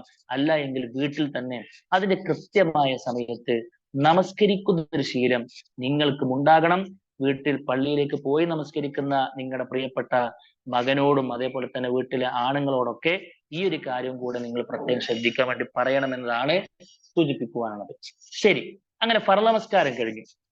ഫർള് നമസ്കാരങ്ങൾ കഴിഞ്ഞാൽ പലപ്പോഴും ആളുകൾ ചെയ്യുന്നത് എന്താ അറിയോ? വേഗം എണീറ്റ് പോകലാണ്. വേഗം എണീറ്റ് പോകാനായിട്ടില്ല. ഇനിയാണ് നമ്മുടെ മുമ്പിലേക്ക് പ്രതിഫലങ്ങളുടെ കൂമ്പാരം തന്നെ വരുന്നത്. വളരെ സിമ്പിളായ അമലുകളെ കൊണ്ട് ഒരുപാട് കാര്യങ്ങൾ, ഒരുപാട് പ്രതിഫലങ്ങൾ നമുക്ക് നേടിയെടുക്കാൻ കഴിയുന്ന ഒട്ടനേകം കാര്യങ്ങൾ പിന്നെ ഫർള് നമസ്കാരവുമായി ബന്ധപ്പെട്ട് നമുക്ക് പടച്ചോൻ തന്നിട്ടുണ്ട്. ഒന്നെന്താ അറിയോ? റസൂൽ കരീം സ്വല്ലല്ലാഹു അലൈഹി വസല്ലം പറഞ്ഞു, മൻ സബ്ബഹ അല്ലാഹു ഫീ ദുബുരി കുല്ലി സ്വലാത്തിൻ സലാസൻ വസലാസീൻ. ആരാണ് എല്ലാ ഫർള് നമസ്കാരങ്ങൾക്ക് ശേഷം 33 തവണ സുബ്ഹാനല്ലാഹും 33 തവണ അൽഹംദുലില്ലയും 33 തവണ അല്ലാഹു അക്ബറും പറഞ്ഞത്? എന്നിട്ട് വഖാല തമാമൽ മിഅതി, 100 പൂർത്തീകരിക്കാൻ വേണ്ടിയിട്ട് അവൻ ഇങ്ങനെ പറഞ്ഞു. എങ്ങനെ പറഞ്ഞു? നിങ്ങൾക്കൊക്കെ ഞാൻ അതിങ്ങനെ പറയുമ്പോൾ നിങ്ങളെ ചുണ്ടുകളിൽ ആ മന്ത്രം ഇങ്ങനെ വരുന്നുണ്ടാവും. നിങ്ങൾ ആ പ്രാർത്ഥന ഇങ്ങനെ കൂടെ ചൊല്ലുണ്ട് എന്നുള്ളതാണ് ഞാൻ മനസ്സിലാക്കുന്നത്. എന്താ പ്രാർത്ഥന? ലാ ഇലാഹ ഇല്ലല്ലാഹു വഹ്ദഹു ലാ ശരീക ലഹു ലഹുൽ മുൽക്കു വലഹുൽ ഹംദു വഹുവ അലാ കുല്ലി ഷൈഇൻ ഖദീർ. അപ്പൊ സഹോദരിമാരെ, മറ്റേത് പറയുമ്പോൾ 99ആയി, ഇതും കൂടി പറയുമ്പോൾ 100ആയി. എന്താ അതിന്റെ മെച്ചറിയോ? ഗുഫിറത്ത് ഖതായാഹു ഇൻ കാനത് മിസ്ല സബദിൽ ബഹരി. സുബ്ഹാനല്ലാഹ്. അള്ളാഹ് നമുക്ക് തന്ന അനുഗ്രഹങ്ങൾ ഒന്ന് ആലോചിച്ച് നോക്കി. അവന്റെ മുൻകാല പാപങ്ങളെല്ലാം പൊറുക്കപ്പെട്ടു എന്നാണ്. അത് ഒരു കടലിലെ നുരയോളം പാപങ്ങൾ ഉണ്ടെങ്കിലും പൊറുക്കപ്പെടുമെന്ന് പറഞ്ഞിട്ടുണ്ടെങ്കിൽ ഇത് ചൊല്ലാൻ എത്ര സമയമാണ് നമുക്ക് വേണ്ടത്? ഇത് ചൊല്ലാൻ എത്ര സമയമാണ് നമുക്ക് വേണ്ടത്? പക്ഷെ എന്താ അറിയോ? ഇത് നല്ല നിലക്ക് ചൊല്ലാൻ പിശാച് നമ്മൾ സമ്മതിക്കൂല. ഉറപ്പാണ്. നിങ്ങൾ ആലോചിച്ച് നോക്കി. ഇത് നമുക്ക് അറിയാത്ത വിഷയമാണോ? പക്ഷെ എത്ര കണ്ട് കൃത്യമായിക്കൊണ്ട് പറയുന്നത് എനിക്കും കേൾക്കും നമുക്ക് ഓരോരുത്തർക്കും കൃത്യമായിക്കൊണ്ട് ചൊല്ലാൻ കഴിയാറുണ്ട്. അതുകൊണ്ട് ഇനി മുതൽ ഒരു അതീവമായ ശ്രദ്ധ ആ ഒരു വിഷയത്തിൽ ഉണ്ടാകുന്നത്. ഈ ഒരു പ്രാർത്ഥനയൊക്കെ ചൊല്ലുമ്പോൾ ഒരു ഓട്ടോമാറ്റിക് ആയിട്ട് എന്തൊക്കെയോ കൈവിരലുകൾ ഇങ്ങനെ ചലിപ്പിച്ചു പോകലാണ് പതിവ്. വെറുതെ സുബ്ഹാനല്ലാഹ് സുബ്ഹാനല്ലാഹ് സുബ്ഹാനല്ലാഹ് സുബ്ഹാനല്ലാഹ് എന്ന് പറഞ്ഞുകൊണ്ട് സ്പീഡിലാണ്ട് പോകും. ഒരു കാര്യമില്ല, ഒരു കാര്യമില്ല. ഈ നായിപ്പാച്ചല് പറയും നമ്മുടെ നാട്ടില്. നായിപ്പാച്ചല് പറഞ്ഞിട്ട് ഒരു കാര്യമില്ല. അതെന്താ അറിയോ? വളരെ സീരിയസ് ആയി എണ്ണുന്ന ഓരോന്ന് സുബ്ഹാനല്ലാഹ് സുബ്ഹാനല്ലാഹ് സുബ്ഹാനല്ലാഹ് അങ്ങനെ മനസ്സ് തട്ടിയിട്ട് നാവ് കൊണ്ട് ഉച്ചരിച്ചത് പറയണം. ഒരു വൃത്തിയും വെടുപ്പിലൂടെ നമ്മൾ ഇബാദത്ത് ചെയ്താൽ അതിന് ഓഫർ ചെയ്ത മുഴുവൻ കൂലിയും ഇൻഷാ അള്ളാഹ് അള്ളാഹുവിന്റെ തൗഫീഖോട് കൂടെ നമുക്ക് ലഭിക്കുമെന്നുള്ള യാതൊരുവിധ സംശയവും ഇല്ല എന്നുള്ളതാണ് സത്യം. ശേഷം നമ്മൾ എന്ത് ചെയ്യും? എല്ലാ ഫർള് നമസ്കാരങ്ങൾക്ക് ശേഷവും ഒരു തവണ പിന്നെ സൂറത്തുൽ ഇഖ്ലാസ്, അതേപോലെ തന്നെ സൂറത്തുൽ ഫലഖ്, സൂറത്തുൽ നാസ് ഒരു തവണ നമ്മൾ ചൊല്ലണം. ശേഷം ആയത്തുൽ കുർസി നമ്മൾ ചൊല്ലണം. എന്താ അതിന്റെ മെച്ചം അറിയോ സഹോദരിമാരെ? ഇതൊന്നും ചൊല്ലാതെ നമ്മൾ മുസല്ല എണീറ്റ് പോകുന്നുണ്ടെങ്കിലേ നമ്മളങ്ങോട്ട് കുരുതി കൊടുക്കാന്നൊരു മനസ്സിലാക്കി വെച്ചാൽ മതി. കാരണം അള്ളാന്റെ പറഞ്ഞ കാര്യം എന്താണെന്നറിയോ? ഈ സൂറത്തുൽ ഫലക്കും നാസിന്റെയും വാചകങ്ങള് നിങ്ങളൊന്ന് പരിഭാഷ എടുത്ത് വായിച്ചു നോക്കി. നിങ്ങളൊക്കെ പഠിച്ച ആളുകളാണ് ഞാൻ മനസ്സിലാക്കുന്നത്. ഒന്നൊന്നും ഇല്ലെങ്കിൽ ഒന്നൊന്ന് എടുത്ത് വായിച്ചു നോക്കി. നമ്മൾ പിന്നെ പേടിക്കുന്ന ദുനിയാവിന്റെ മുകളിലുള്ള എല്ലാ കാര്യങ്ങളിൽ നിന്നും പടച്ചോനോട് കാവലിനെ ചോദിക്കാണ് സഹോദരിമാരെ. പടച്ചോനോട് കാവലിനെ ചോദിക്കാണ്. ഇത് അള്ളാഹുവിന്റെ റസൂൽ പറഞ്ഞതെന്നറിയോ? ഇതിനേക്കാൾ വലിയൊരു കാവല് ഒരിക്കലും ഒരാൾക്കും ഇനി ചോദിക്കാൻ കഴിയില്ല എന്നാണ്. നമ്മൾക്ക് പേടിയുള്ള, നമ്മൾ ഭയക്കുന്ന എല്ലാ കാര്യങ്ങളിൽ നിന്നും ആ 2 സൂറത്തിലൂടെ പടച്ചവനോട് നമ്മൾ കാവലിനെ ചോദിച്ചു. ഖുൽ അഊദു ബിറബ്ബിൽ ഫലഖ് മിൻ ശർരി മാ ഖലഖ്. അതിലെല്ലാം പെട്ടു.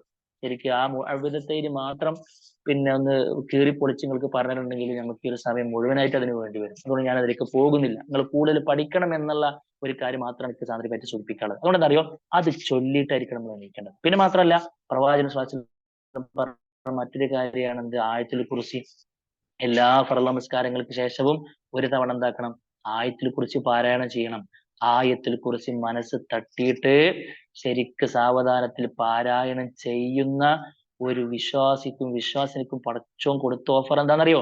അള്ളാന്റെ റസൂൽ പറയാണ്, അവൻക്കും സ്വർഗപ്രവേശനത്തിനും ഇടയിലുള്ള ആകെയുള്ള ഗ്യാപ്പ് എന്ന് പറഞ്ഞാൽ ആ മനുഷ്യനൊന്ന് മരിക്കുക എന്നുള്ളതാണ്.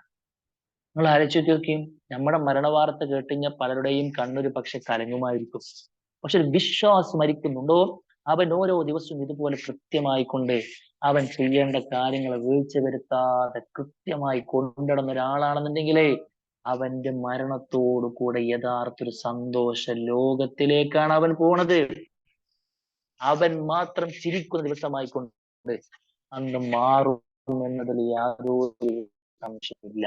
അതുകൊണ്ട് എന്റെ പ്രിയപ്പെട്ട സഹോദരിമാരെ, ജീവിതത്തിൽ ആയത്തിൽ കുറിച്ച് ഓരോ ഫർള് നമസ്കാരങ്ങൾക്ക് ശേഷം തുടക്കം നേടുന്നതാണ്. ആരെ സംബന്ധിച്ചിടത്തോളം സുബഹി നമസ്കാരം കഴിഞ്ഞാൽ പിന്നെ അവിടെ തന്നെ ഇരുന്ന് സൂര്യോദയം വരെ അവിടെ കഴിഞ്ഞ് വുളു ചെയ്യാത്ത അവസ്ഥയിൽ കഴിഞ്ഞ് സൂര്യോദയം കഴിഞ്ഞ് ഒരു 10 മിനിറ്റ് കൂടെ കഴിഞ്ഞ് അവൻ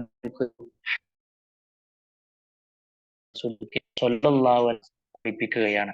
നിങ്ങളെ സംബന്ധിച്ചിടത്തോളം വീട്ടിലെ മുസല്ലയിൽ നമ്മൾ കഴിഞ്ഞിരിക്കുന്ന സമയം അത്രയും മലക്കുകൾ നിങ്ങൾക്ക് വേണ്ടി പ്രാർത്ഥിക്കുന്നുണ്ട് എന്ന് കൃത്യമായി നിങ്ങൾ മനസ്സിലാക്കുക. പക്ഷെ ഈ ഒരു കൂലി ഇഷ്റാഖ് കഴിഞ്ഞിട്ട് 2 റക്അത്ത് നിസ്കരിച്ചു കഴിഞ്ഞാൽ ഈ ഒരു കൂലി കിട്ടുമോ എന്നുള്ള വിഷയത്തിൽ പണ്ഡിതന്മാർക്കിടയിൽ ഏതായിരുന്നാലും അഭിപ്രായ വ്യത്യാസം ഉണ്ട് എന്നുള്ളതാണ് പറയാനുള്ളത്. കാരണം അവിടെ സുബ്ഹ ജമാഅത്തൻ, സുബൈ ജമാഅത്തായിക്കൊണ്ട് നിർവഹിച്ചു ശേഷം ഇരുന്ന് എന്നൊരു പ്രയോഗം അവിടെ വന്നതുകൊണ്ട് പണ്ഡിതന്മാർ ആ ഒരു വിഷയത്തിൽ അഭിപ്രായ വ്യത്യാസത്തിലാണ് നമ്മൾ മനസ്സിലാക്കുക.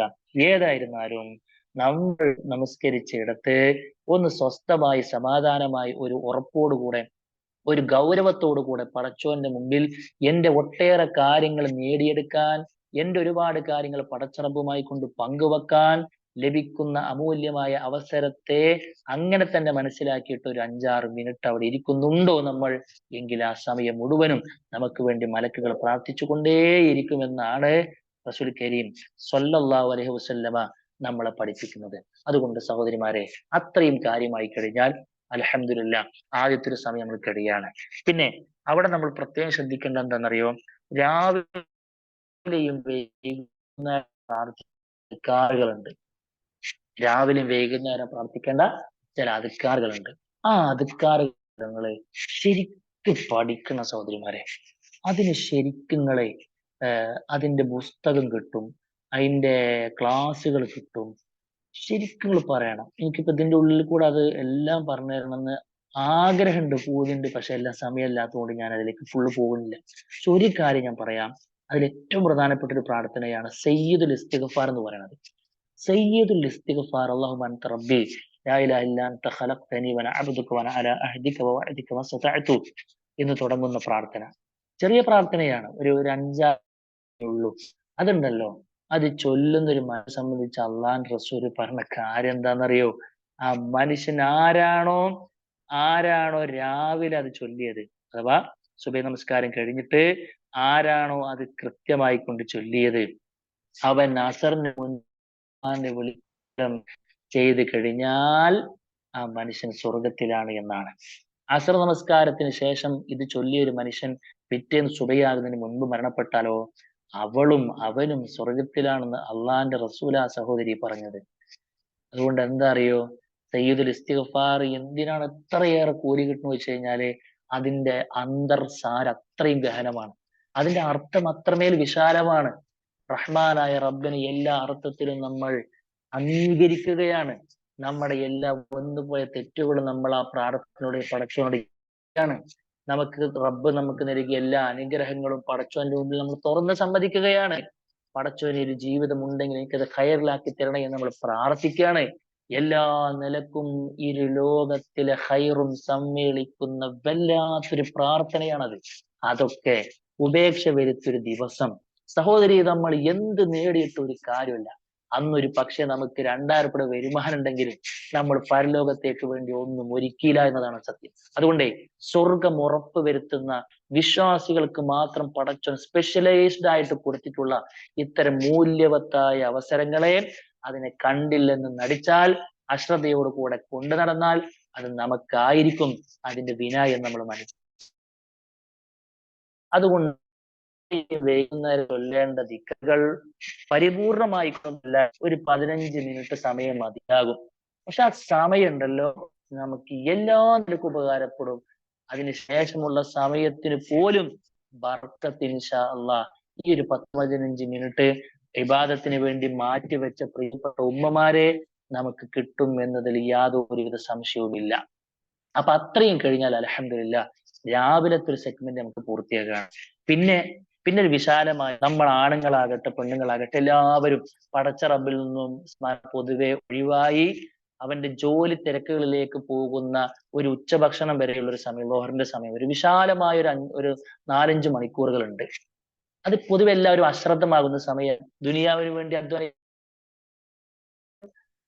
നമ്മൾ സമയമാണ്. പിന്നെ രാവിലത്തെ നാസ്ത, ഉച്ചക്കുള്ള ഭക്ഷണം, അത് ഇത് തുടക്കലും മടിക്കലും കുത്തലും കുറുകലും എന്തൊക്കെയാണ് ഉണ്ടാകുക, അതൊക്കെ നിങ്ങൾ ആ സമയത്തല്ലേ ചെയ്യാം. പക്ഷേ പക്ഷേ അതിനിടയിൽ ഒരു 10 മിനിറ്റ് നിങ്ങൾക്ക് മാറ്റിയേക്കാൻ പറ്റുമോ? ഒരു 10 മിനിറ്റ്. എന്തിനാ 10 മിനിറ്റ് അറിയോ? ളുഹാ നിസ്കരിക്കാനാണ്. സഹോദരി, 2 റക്അത്ത് ളുഹാ നിസ്കരിക്കാൻ നമുക്ക് പറ്റും. 2 റക്അത്ത് ളുഹാ നിസ്കരിക്കാൻ പറ്റുമെങ്കിൽ അള്ളാന്റെ റസൂൽ അതിന് വലിയ മഹത്വമാണ് നൽകിയത്. ളുഹാ നമസ്കാരവുമായി ബന്ധപ്പെട്ട് തന്നെ ഒരുപാട് കാര്യങ്ങൾ നമുക്ക് പറയാനുണ്ട്. ഒന്നിലേക്കും വിശദമായി നമ്മൾ പോകുന്നില്ല. ആ 2 റക്അത്ത് എന്തിനാണെന്നറിയോ? പടച്ചോൻ നമുക്ക് തന്ന ശരീരമാകുന്ന അനുഗ്രഹം ഉണ്ടല്ലോ. എത്ര ഒരാൾ വന്നിട്ട്, ഒരു വലിയൊരു കോടീശ്വരൻ വന്നിട്ട് പറയാണേ, എന്റെ കണ്ണ് 2 എനിക്ക് തരുമോ, ഒരു 100 കോടി രൂപ തരാമെന്ന് പറഞ്ഞ് നമ്മൾ അതെടുത്ത് കൊടുക്കോ? കൈ 2 കണക്കില്ലേ, ഒന്നെനിക്ക് കൊണ്ടാ, ഞാനൊരു 500 കോടി തരാന്ന് പറഞ്ഞ് നമ്മൾ ആരെടുത്ത് കൊടുക്കോ സഹോദരി? ഇല്ലല്ലോ.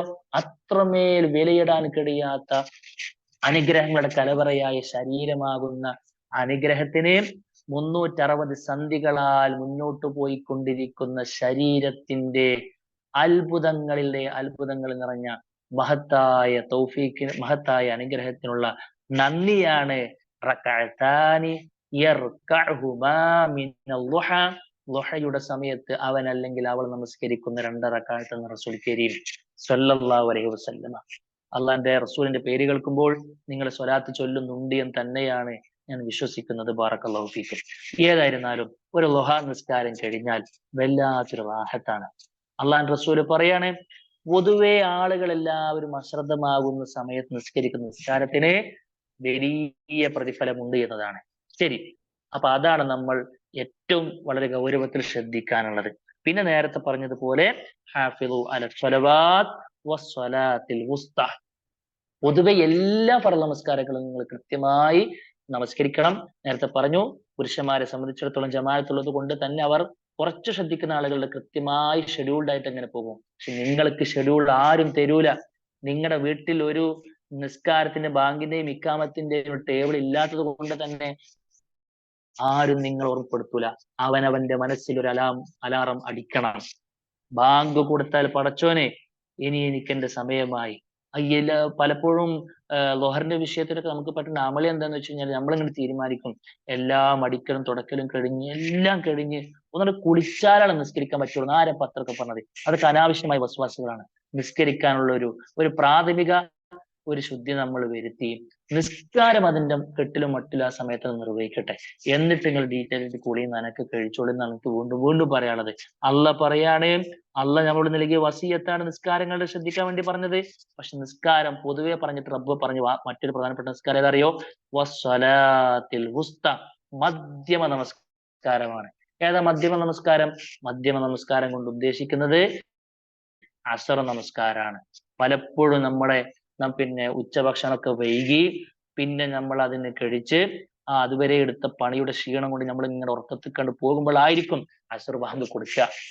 പുരുഷന്മാരൊക്കെ എങ്ങനെയും കുറച്ചൊക്കെ ഇമാളെ തിരിച്ചു പോയിക്കോളും. പക്ഷെ നിങ്ങൾ ആരും വിളിക്കൂല. എന്തേ ജമാഅത്തിന് പങ്കെടുത്തില്ല നിങ്ങൾ താരത്തിനും പറയോ? ആരെങ്കിലും ഒന്ന് ചോദിക്കോ നിങ്ങൾ നിസ്കരിച്ചിട്ടില്ലെന്ന് ആരെങ്കിലും പറയോ? ഇല്ല. പക്ഷെ എന്താ അറിയോ, നിങ്ങളാണ് നിങ്ങളെ ഉണർത്തേണ്ടത്. അസ്ർ നമസ്കാരം കൃത്യമായി കൊണ്ട് നിസ്കരിച്ചേ പറ്റൂ. ഏതെങ്കിലും സമയത്തല്ല സഹോദരി, ഏതെങ്കിലും സമയത്തല്ല, എല്ലാം അതിന്റെ ആദ്യ സമയത്ത് തന്നെ നിർവഹിക്കാൻ കഴിയണമെന്നാണ് പറയാനുള്ളത്. ഞാൻ പറഞ്ഞതിലെ നല്ലൊരു സമയം ഞാൻ നീട്ടിവെച്ചത് നിസ്കാരം അത് നിങ്ങൾ ശ്രദ്ധിക്കണം എന്ന് പറയാൻ വേണ്ടി തന്നെയാണ്. നിസ്കാരത്തിന്റെ നിസ്കാരങ്ങളുടെ കൂടെ റവാത്തിബും പ്രവാചകൻ സ്വല്ലല്ലാഹു അലൈഹി വസല്ലം എണ്ണി. അള്ളാഹുവിന്റെ റസൂൽ പറഞ്ഞില്ലേ, ആരെങ്കിലും 12 റക്അത്ത് റവാത്തിബ് നിസ്കരിച്ചാൽ അവൻ സ്വർഗത്തിൽ അവനക്കൊരു ഭവനമുണ്ട് എന്നതാണ്. നോക്കൂ നിങ്ങൾ, ഏതൊക്കെയാണ് 12 റക്അത്ത്? സുബഹിന്റെ മുമ്പുള്ള 2, ളുഹറിന് മുൻപുള്ള 4, ശേഷമുള്ള 2, അസറിന് മുൻപും ശേഷമല്ല, റവാത്തിബായിട്ടില്ല. എന്നാൽ മുൻപ് 4 നിസ്കരിക്കുന്നവർക്ക് നരകം പിന്നെ അള്ളാഹു സുബ്ഹാനഹു വതആല ഹറാമാക്കുമെന്നൊക്കെ ഹദീസ് നമുക്ക് കാണാൻ കഴിയും. പിന്നെ മഗ്‌രിബിന് ശേഷം 2, ഇശാന് ശേഷം 2. ഖലാസ്. ഒരു 12 റക്അത്ത് റവാത്തിബ് നമസ്കാരം ഫർളിന്റെ മുൻപ് ശേഷമായിക്കൊണ്ട് നിർവഹിക്കാൻ പറഞ്ഞ കാര്യം കൂടെ ശ്രദ്ധിക്കുകയാണെങ്കിൽ അൽഹംദുലില്ലാഹ്, നൂറുൻ അലാ നൂർ, പ്രകാശത്തിന്മേൽ പ്രകാശമായി കൊണ്ട് മാറി. അപ്പൊ നിസ്കാരം തന്നെയാണ് നമ്മുടെ ജീവിതത്തിലെ ഏറ്റവും പ്രധാനപ്പെട്ട ഒരു ആയുധം എന്ന് നമ്മൾ മനസ്സിലാക്കുക. പിന്നെ ഞാൻ ഇനി പറയാൻ പോകുന്ന കാര്യങ്ങളൊക്കെ വളരെ സിമ്പിളായ കാര്യങ്ങളാണ്. ഏറ്റവും പ്രധാനപ്പെട്ട എന്താണെന്നറിയോ? ദാനധർമ്മമാണ്. നിങ്ങളുടെ കയ്യിൽ എന്തെങ്കിലും ഉണ്ടോ, അതൊന്നൊരു വിഹിതം കൊടുക്കാൻ നമുക്ക് കഴിയണം. 1 രൂപയെങ്കിലും കൊടുക്കാൻ നമുക്ക് കഴിയും. ഇപ്പൊ നമ്മുടെയൊക്കെ വാട്സപ്പിലൊക്കെ എത്ര എത്ര കഥകളാണ് വരുന്നത്. എന്തെല്ലാം രോഗങ്ങൾ ബാധിച്ച ആളുകളുടെ പിന്നെ വീഡിയോകൾ സഹായം അഭ്യർത്ഥിച്ചും അല്ലാതെയും ഒക്കെ വരുന്ന നമ്മൾ കാണാൻ പറ്റും. അതിങ്ങനെ കാണുമ്പോൾ നമ്മൾ ചെയ്യേണ്ട 2 കാര്യം എനിക്ക് പറയാനുള്ളത്. ഒന്ന് എന്താ അറിയോ? ഒന്ന്, നിങ്ങൾ പ്രാർത്ഥിക്കണം. ആർക്കാ പ്രാർത്ഥിക്കണം എന്നറിയോ? നമ്മക്ക് വേണ്ടി പ്രാർത്ഥിക്കണം. അൽഹംദുലില്ലാഹില്ലദീ ആഫാനി മിമ്മ ഇബ്തലാക ബിഹി വഫളലനി അലാ കസീരിൻ മിമ്മൻ ഖലഖ തഫ്ദീല എന്നൊരു പ്രാർത്ഥനയാണ്. സുന്ദരമായ പ്രാർത്ഥനയാണ്. പരീക്ഷിക്കപ്പെടുന്നവനെ കാണുമ്പോൾ ഒരു വിശ്വാസി പ്രാർത്ഥിക്കേണ്ട പ്രാർത്ഥന. സഹോദരിമാരെ, അള്ളാന്റെ റസൂൽ എന്താ അതിനെ കുറിച്ച് പറഞ്ഞതെന്നറിയോ? ആരെങ്കിലും പരീക്ഷിക്കപ്പെടുന്ന, എന്തെങ്കിലും ഒരു പരീക്ഷണത്തിന് വിധേയനായ ആളെ കണ്ട് ഈ പ്രാർത്ഥന പ്രാർത്ഥിക്കുന്നുവെങ്കിൽ ആ പരീക്ഷണം, ഏത് പരീക്ഷണം? എന്തൊരു പരീക്ഷണത്തെ കണ്ടപ്പോഴാണോ നിങ്ങൾ ഈ പ്രാർത്ഥിച്ചത്, ആ പരീക്ഷണം ഈ പ്രാർത്ഥന പ്രാർത്ഥിച്ചവനെ ബാധിക്കുകയില്ല എന്നതാണ്. സുബ്ഹാനല്ലാഹ്. ഒന്ന് ആലോചിച്ച് നോക്കി നിങ്ങള്. ഒരു ക്യാൻസർ രോഗിനെ നമ്മൾ കണ്ടപ്പോ നമ്മൾ ഉള്ളിൽ പറഞ്ഞു അൽഹംദുലില്ലാഹ്. എന്തിനാ അൽഹംദുലില്ലാഹ്? ഈ രോഗം എനിക്ക് തരാൻ കഴിവുള്ള റബ്ബേ, നീ എനിക്ക് തരാതെ പിടിച്ചു വെച്ചല്ലോ എന്റെ റബ്ബേ, നിനക്കാകുന്ന സർവസ്തുതിയും എന്നാണ്. സഹോദരി, പിന്നെ നമുക്ക് ക്യാൻസർ ബാധിക്കുകയില്ല എന്നതാണ്. എന്തൊക്കെ രോഗങ്ങളുണ്ടോ, എന്തെല്ലാം പ്രതിസന്ധി ഉണ്ടോ, പ്രയാസം ഉണ്ടോ, അതൊക്കെ അനുഭവിക്കുന്ന ആളുകളെ കാണുമ്പോൾ ഈ പ്രാർത്ഥന നമ്മൾ പ്രാർത്ഥിക്കണം എന്നാണ് പറയുള്ളത്. അപ്പൊ നമ്മുടെ മുമ്പിലേക്ക് വരുന്ന ഇത്തരം അവസരങ്ങളിൽ ആദ്യമായി നമ്മൾ നമുക്ക് വേണ്ടി പ്രാർത്ഥിക്കണം എന്നാണ് സൂചിപ്പിക്കാനുള്ളത്. പിന്നെ നമുക്ക് എന്തെങ്കിലും കഴിയുന്നുണ്ടെങ്കിൽ നമ്മൾ കൊടുക്കുക. അത് ഇക്കാക്ക കൊടുത്തോട്ടെ എന്നല്ല, അത് മോൻ കൊടുത്തോട്ടെ എന്നല്ല. നമുക്കൊരു പോക്കറ്റ് മണി ഉണ്ടോ, നമുക്ക് പേരെന്നാൽ എന്തെങ്കിലുമൊക്കെ ആവശ്യങ്ങൾക്ക് നമ്മുടെ കയ്യില് ക്യാഷ് ആരും, ഭർത്താവോ മക്കളോ ആരൊക്കെ തരുമല്ലോ, അതൊന്നൊരു വിഹിതം. എത്രയെന്നൊന്നും നിങ്ങൾ നോക്കണ്ട. എത്രയെന്നൊന്നും നിങ്ങൾ നോക്കണ്ട. നിങ്ങൾക്ക് എന്താണോ കഴിയുക അത് നിങ്ങൾ കൊടുക്കും. 1 ഉറുപ്പ്യാണോ ഗൂഗിൾ പേ ചെയ്യാൻ പറ്റുക, ചെയ്തോളിൻ സഹോദരിമാരെ. അത് നിങ്ങൾക്കുള്ളതാണ്. അതേ നിങ്ങൾക്കുള്ളൂ എന്ന് കൃത്യമായിക്കൊണ്ട് നിങ്ങൾ മനസ്സിലാക്കണമെന്നാണ് സൂചിപ്പിക്കുവാനുള്ളത്. പിന്നെന്താ അറിയോ? പിന്നെ പൊതുവെ നമ്മൾ ശ്രദ്ധിക്കേണ്ട പ്രധാനപ്പെട്ട മറ്റൊരു കാര്യം എന്ന് പറയുന്നത് പിന്നെ ദിവസവും എന്തെങ്കിലുമൊക്കെ ഒന്ന് പുതിയ അറിവ് നേടാൻ ഒരു സമയം ഉണ്ടാക്കുക എന്നുള്ളതാണ്. നിങ്ങളുടെ ഒരു ഷെഡ്യൂൾ, പൊതുവെ പെണ്ണുങ്ങളുടെ അല്ലെ സ്ത്രീകളുടെ സഹോദരിമാരുടെ ഒക്കെ ഒരു ഷെഡ്യൂൾ എന്താ വെച്ച് കഴിഞ്ഞാല് നല്ല പണിയാണ് അല്ലെ. വീട്ടില് പെരിഞ്ചായി പണിയല്ലേ ഇപ്പൊ നിങ്ങൾക്ക്. രാവിലെ എണീറ്റത് മുതൽ സാധാരണ പറയും പിന്നെ എന്താ പറയാ, പാത്രം കഴുകുക, എന്താ പാത്രം മോറുക, തിന്നുക, എടുത്തുക, അതന്നെയല്ലേ പണി അല്ലേ. ആദ്യം ഭക്ഷണം കഴിക്കാനൊന്ന് പാത്രം മോറണം, പിന്നെ അത് കഴിച്ചു കഴിഞ്ഞാൽ വീണ്ടും മോറണം, പിന്നെ അടുത്ത നേരത്തിന് വീണ്ടും മോറണം, പിന്നെയും കഴിക്കണം, പിന്നെയും മോറണം, പിന്നെയും ഇതന്നെ പരിപാടി. പലപ്പോഴും അടുപ്പിന്റെ അണിയിൽ തന്നെയാണ് നിങ്ങള്. പിന്നെ അത് കഴിഞ്ഞാൽ അടിച്ചോരണം, വൃത്തിയാക്കണം, എന്തെല്ലാം പണികളാ. പലപ്പോഴും പറയാറുണ്ട്, ഞമ്മക്കൊക്കെ ആണുങ്ങൾക്കൊക്കെ ആഴ്ചയിൽ 1 ദിവസമെങ്കിലും ചിലപ്പോൾ ഒരു ലീവ് കിട്ടും. ആ ലീവ് കിട്ടുന്ന അന്നിരിക്കും നിങ്ങൾക്ക് പെരുമ്പണി ഉണ്ടാകുക അല്ലെ. സഹോദരിമാരെ, ഞങ്ങളോട് പറയട്ടെ, ഇതിനൊന്നും കൂലില്ല നിങ്ങൾ ആരെങ്കിലും കരുതിയോ? ഇതിനൊന്നും കൂലില്ല എന്ന് ആരെങ്കിലും കരുതിയോ? ഇപ്പൊ കുറെ ടീമുകൾ, മോഡേൺ ടീമുകൾ വന്നിട്ട് പറയാണ് പിന്നെ പെണ്ണുങ്ങൾക്ക് പുറത്തൊന്നും പോകാൻ പറ്റില്ലല്ലോ, പെണ്ണുങ്ങൾക്ക് പുറത്തൊന്നും പോകാൻ പറ്റൂല, ഒക്കെ ആണുങ്ങളാണ്, ഓർക്കാണ് ഭയങ്കര സ്വാതന്ത്ര്യം, നമുക്കൊരു സ്വാതന്ത്ര്യം ഇല്ല, അങ്ങിട്ടാണ് ഇങ്ങിട്ടാണ് ആനയാണ് ചേമ്പാണെന്നൊക്കെ പറഞ്ഞിട്ട് കുറെ ഫെമിനിസ്റ്റുകളൊക്കെ ഇങ്ങനെ നടക്കുന്നുണ്ട്. നിങ്ങൾക്ക് എന്തെങ്കിലും തോന്നിയോ എനിക്കൊരു സ്വാതന്ത്ര്യം ഇല്ല എന്നുള്ളത്? നമ്മൾ എപ്പോഴും അടുക്കളയിലുള്ളവർ, എന്താ പടച്ചപ്പോ നമ്മൾ എങ്ങനെയാക്കി നിങ്ങൾക്ക് തോന്നിയോ? സഹോദരി, ഒരു കാര്യം ഞാൻ പറയട്ടെ, അള്ളാഹു സുബ്ഹാനഹു വ തആല ഇനി നിങ്ങളെ ഈ ഭൂമി ലോകത്തേക്ക് ആക്കുമ്പോഴേ എല്ലാവർക്കും ഒരേ ദൗത്യമല്ല ടോളി. ആണിന് പടച്ചോൻ കൊടുത്ത ദൗത്യമല്ല ഒരു പെണ്ണിനുള്ളത്, പെണ്ണിനെ ഏൽപ്പിച്ച ദൗത്യമല്ല ആണിനുള്ളത്. ആണിനെ ഏൽപ്പിച്ച ദൗത്യം ആണിനല്ലാതെ കൃത്യമായി നിർവഹിക്കാൻ പറ്റൂല. പെണ്ണിനെ ഏൽപ്പിച്ചൊരു കാര്യമുണ്ടോ അതൊട്ട് ആണിനും ചെയ്യാൻ പറ്റൂല.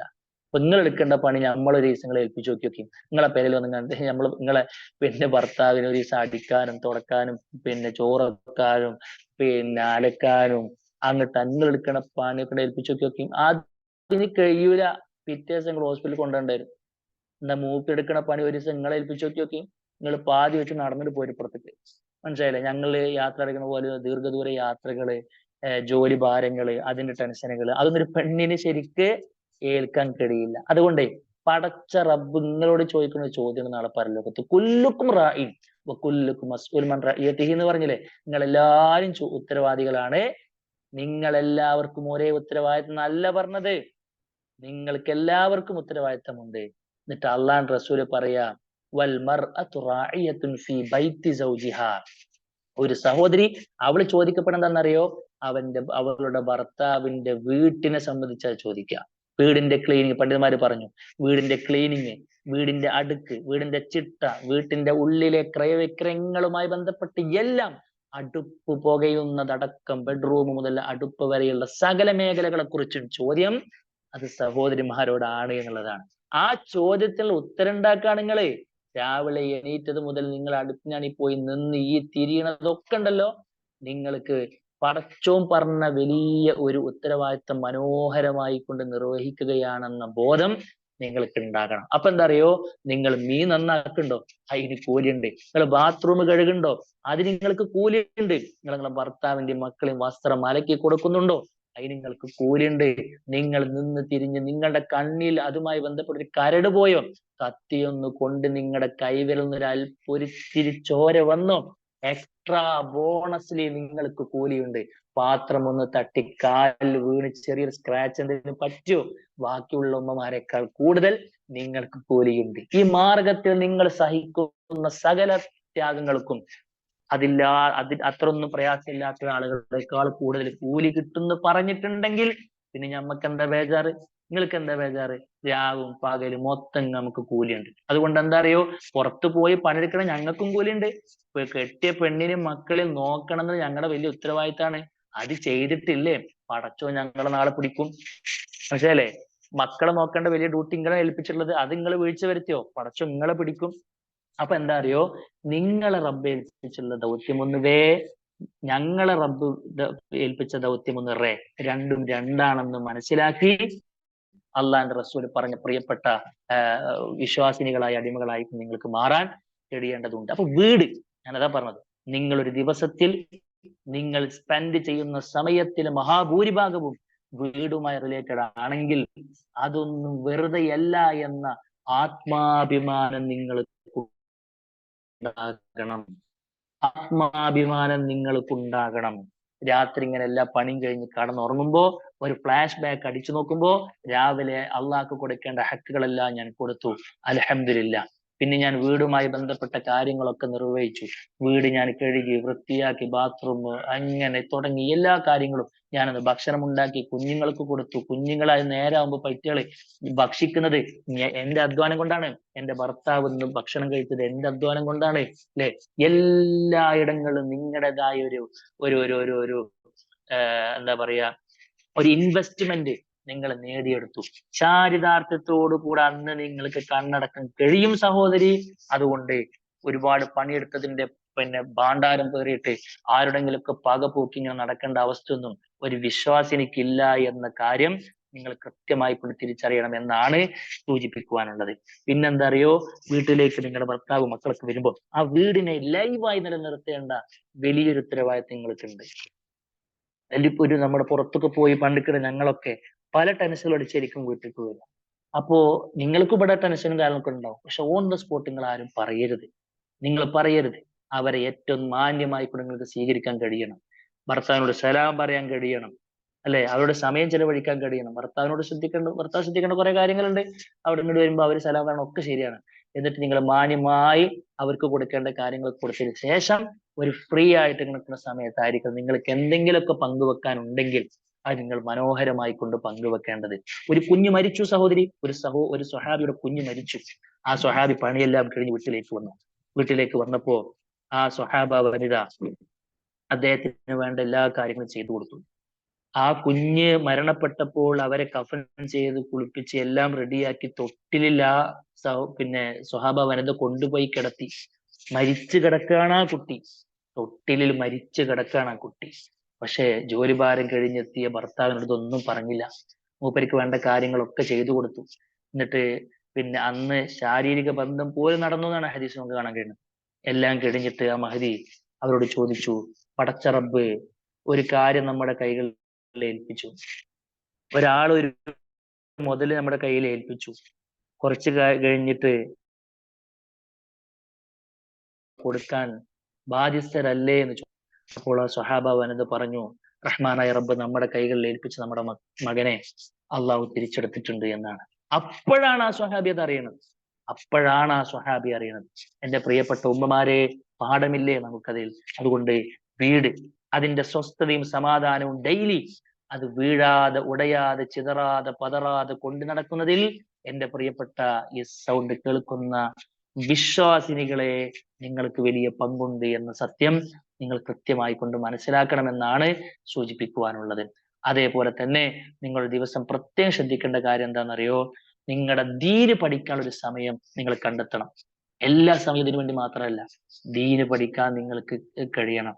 വിശുദ്ധ ഖുർആന്റെ പാരായണ ദിക്റുകളെല്ലാം കൃത്യമായി കൊണ്ട് ശ്രദ്ധിക്കണം എന്ന് പറഞ്ഞു. അതേപോലെ തന്നെ പിന്നെ ദീന് പഠിക്കാനുള്ള ഒരു സാഹചര്യം അൽഹംദുലില്ലാഹ് അത് നമ്മളെ സഹായിക്കാൻ പ്രധാനപ്പെട്ട ഘടകമാണ് പീസ് റേഡിയോ എന്ന് പറഞ്ഞ. ആരെങ്കിലും ഡൗൺലോഡ് ചെയ്യാൻ ബാക്കിയുണ്ടോ? ഈ സംസാരം കഴിഞ്ഞപ്പോൾ നിങ്ങൾക്ക് എന്ത് കിട്ടിയെന്ന് വെച്ചാൽ ഞാൻ നൽകുന്ന ഒരു സമ്മാനമായിട്ട് എന്റെ പ്രിയപ്പെട്ട അള്ളാഹുവിന്റെ മാർഗത്തെ ഞാൻ ഏറെ ഇഷ്ടപ്പെടുന്ന, ജീവിതത്തിൽ ഒരിക്കൽ പോലും ഞാൻ നിങ്ങളെ കണ്ടിട്ടില്ല. പക്ഷേ നമ്മൾ പരസ്പരം ഒന്നിച്ചത്, ഈ പ്ലാറ്റ്ഫോമിൽ നമ്മൾ ഒത്തിരിക്കുന്നത് അള്ളാഹുവിന് വേണ്ടിയിട്ടാണെങ്കിൽ ഇൻഷാ അള്ളാഹ് ഇത് മുഖേന റബ്ബ് നമുക്ക് സ്വർഗം തരുമാറാകട്ടെ. ഞാൻ ഈ സമയത്ത് നിങ്ങൾക്ക് നൽകുന്ന ഏറ്റവും വലിയ ഹദിയ എന്ന നിലയ്ക്ക് ഉള്ള ഒരു കാര്യമാണ് സഹോദരിമാരെ, പീസ് റേഡിയോ എന്ന് പറയുന്ന ആപ്പ് ഡൗൺലോഡ് ചെയ്യാത്ത ഒരാളും ഈ സംസാരം കേൾക്കുന്നവരുണ്ടാകരുത്. ഒരു ദിവസത്തിന്റെ എല്ലാ മേനിയും നിങ്ങൾക്ക് ഇൻഷാ അള്ളാഹ് അത് ലഭിച്ചിരിക്കും. ഞാൻ ഇപ്പോൾ ഉറച്ചു വിശ്വസിക്കുന്നു, വീട്ടിൽ പീസ് റേഡിയോ ഇൻസ്റ്റാൾ ചെയ്ത് അത് കേട്ട് തുടങ്ങുന്നതിന് മുൻപും അത് കേട്ട് തുടങ്ങിയതിന് ശേഷമുള്ള നമ്മുടെ ഉമ്മമാരുടെ വൈഫ്മാരുടെ ഒക്കെ പ്രകൃതത്തിലും മറ്റുമൊക്കെ ഒരുപാട് മാറ്റങ്ങൾ. കാരണം അവരിങ്ങനെ കേട്ടുകൊണ്ടേയിരിക്കുകയാണ്. അതിനുവേണ്ടി പ്രത്യേകിച്ച് ഒരു യാത്ര ചെയ്യേണ്ട ആവശ്യമില്ല, വേറൊന്നും ചെയ്യേണ്ട ആവശ്യമില്ല. അവർ അലക്കുന്നിടത്തേക്ക് അള്ളാഹുവിന്റെ ദീന് നിരന്തരമായി കൊണ്ടെത്തുന്നു. അവർ രാവിലെ കിച്ചണിൽ കയറി ബാക്കിയുള്ള കാര്യങ്ങളൊക്കെ ചെയ്യുന്നതിനിടയിൽ തന്നെ അവർ പ്രാർത്ഥനകൾ പഠിക്കുന്നു, അവർ നല്ല നല്ല കാര്യങ്ങൾ കേൾക്കുന്നു, വിശുദ്ധ ഖുർആന്റെ ആയത്തുകൾ കേൾക്കുന്നു, അവിടുത്തെ വിശദീകരണം കേൾക്കുന്നു, ഖുതുബകൾ കേൾക്കുന്നു, ചർച്ചകൾ കേൾക്കുന്നു, കുടുംബരംഗത്തെ തകർച്ചകൾക്കുള്ള പരിഹാര മാർഗങ്ങൾ സ്നേഹക്കൂടിലൂടെ അവർ കേൾക്കുന്നു. അള്ളാഹുവിന്റെ ദീനിനെ കൊത്തിവലിക്കുന്ന ഫിത്നകൾ ഉണ്ടാകുമ്പോൾ നമ്മൾ ശ്രദ്ധിക്കേണ്ടുന്ന മുൻകരുതലുകൾ എടുക്കേണ്ട കാര്യങ്ങളെ കുറിച്ച് കേൾക്കുന്നു. അൽഹംദുലില്ലാഹ് ഒരേ സമയം ദീനും ഒരേ സമയം ദുനിയാവും നമ്മൾ നേടി മുന്നോട്ട് പോകാൻ നമ്മുടെ വലിയൊരു ദൗത്യം നമുക്ക് വേറെ നിർവഹിക്കാനില്ല. അതുകൊണ്ട് സഹോദരിമാരെ, പീസ് റേഡിയോ അത് രാവിലെ വട്ടത്തോടു കൂടെ തുടങ്ങി ഇങ്ങനെ പോകുന്നതിനിടയിൽ ഒരുപാട് കാര്യങ്ങൾ അൽഹംദുലില്ലാഹ് നിങ്ങൾക്കുണ്ട്. വീട്ടിൽ ഒറ്റക്ക് കഴിയുന്ന, എന്നും രാവിലെ ആയി കഴിഞ്ഞാൽ ഭർത്താവ് മക്കളൊക്കെ പുറത്തു പോയി കഴിഞ്ഞ് ഏകാംഗിയായി കഴിഞ്ഞിരുന്ന ഒരു ഉമ്മ പീസ് റേഡിയോ കിട്ടിയതിനു ശേഷം അനുഭവം പങ്കുവെച്ചത് ഞാൻ ഈ സമയത്ത് ഓർക്കുകയാണ്. ഉമ്മാക്ക് ഒരു വിഷാദ രോഗം പോലൊക്കെ തോന്നിയിരുന്നു. കാരണം ചുമലുകളോട് സംസാരിക്കാൻ കഴിയില്ലല്ലോ. അവര് ഒരു വലിയൊരു സമയം ഒറ്റക്കാണ് ഉമ്മ, ആർക്ക് വേണ്ടിയൊക്കെ ജീവിക്കണം എന്നൊക്കെ തോന്നിയിരുന്നു.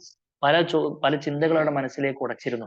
പക്ഷെ പീസ് റേഡിയോ എന്ന ഉമ്മാന്റെ ഫോണിൽ സ്ഥാനം പിടിച്ചോ, പിന്നെ ഇനി ആരും വരാതിരിക്കണം എന്നാണ് മുപ്പത്തിയേര് ആഗ്രഹിക്കുന്നത്. കാരണം എന്താ അറിയോ, അത്രയും സമയം അള്ളാന്റെ ദീന് കേൾക്കാൻ പറ്റുമല്ലോ എന്നുള്ളതാണ്. മാറ്റി സഹോദരിമാരെ, അവരെ ജീവിതം മുഴുവനും മാറ്റി. അതുകൊണ്ട് നിങ്ങൾ ഏറ്റവും നന്നായി കൊണ്ട് അത് ഉപയോഗപ്പെടുത്തണം എന്നാണ് സൂചിപ്പിക്കുവാനും പ്രാർത്ഥനകളും മറ്റുമൊക്കെയായി നമ്മൾ മുന്നോട്ട് പോവുക.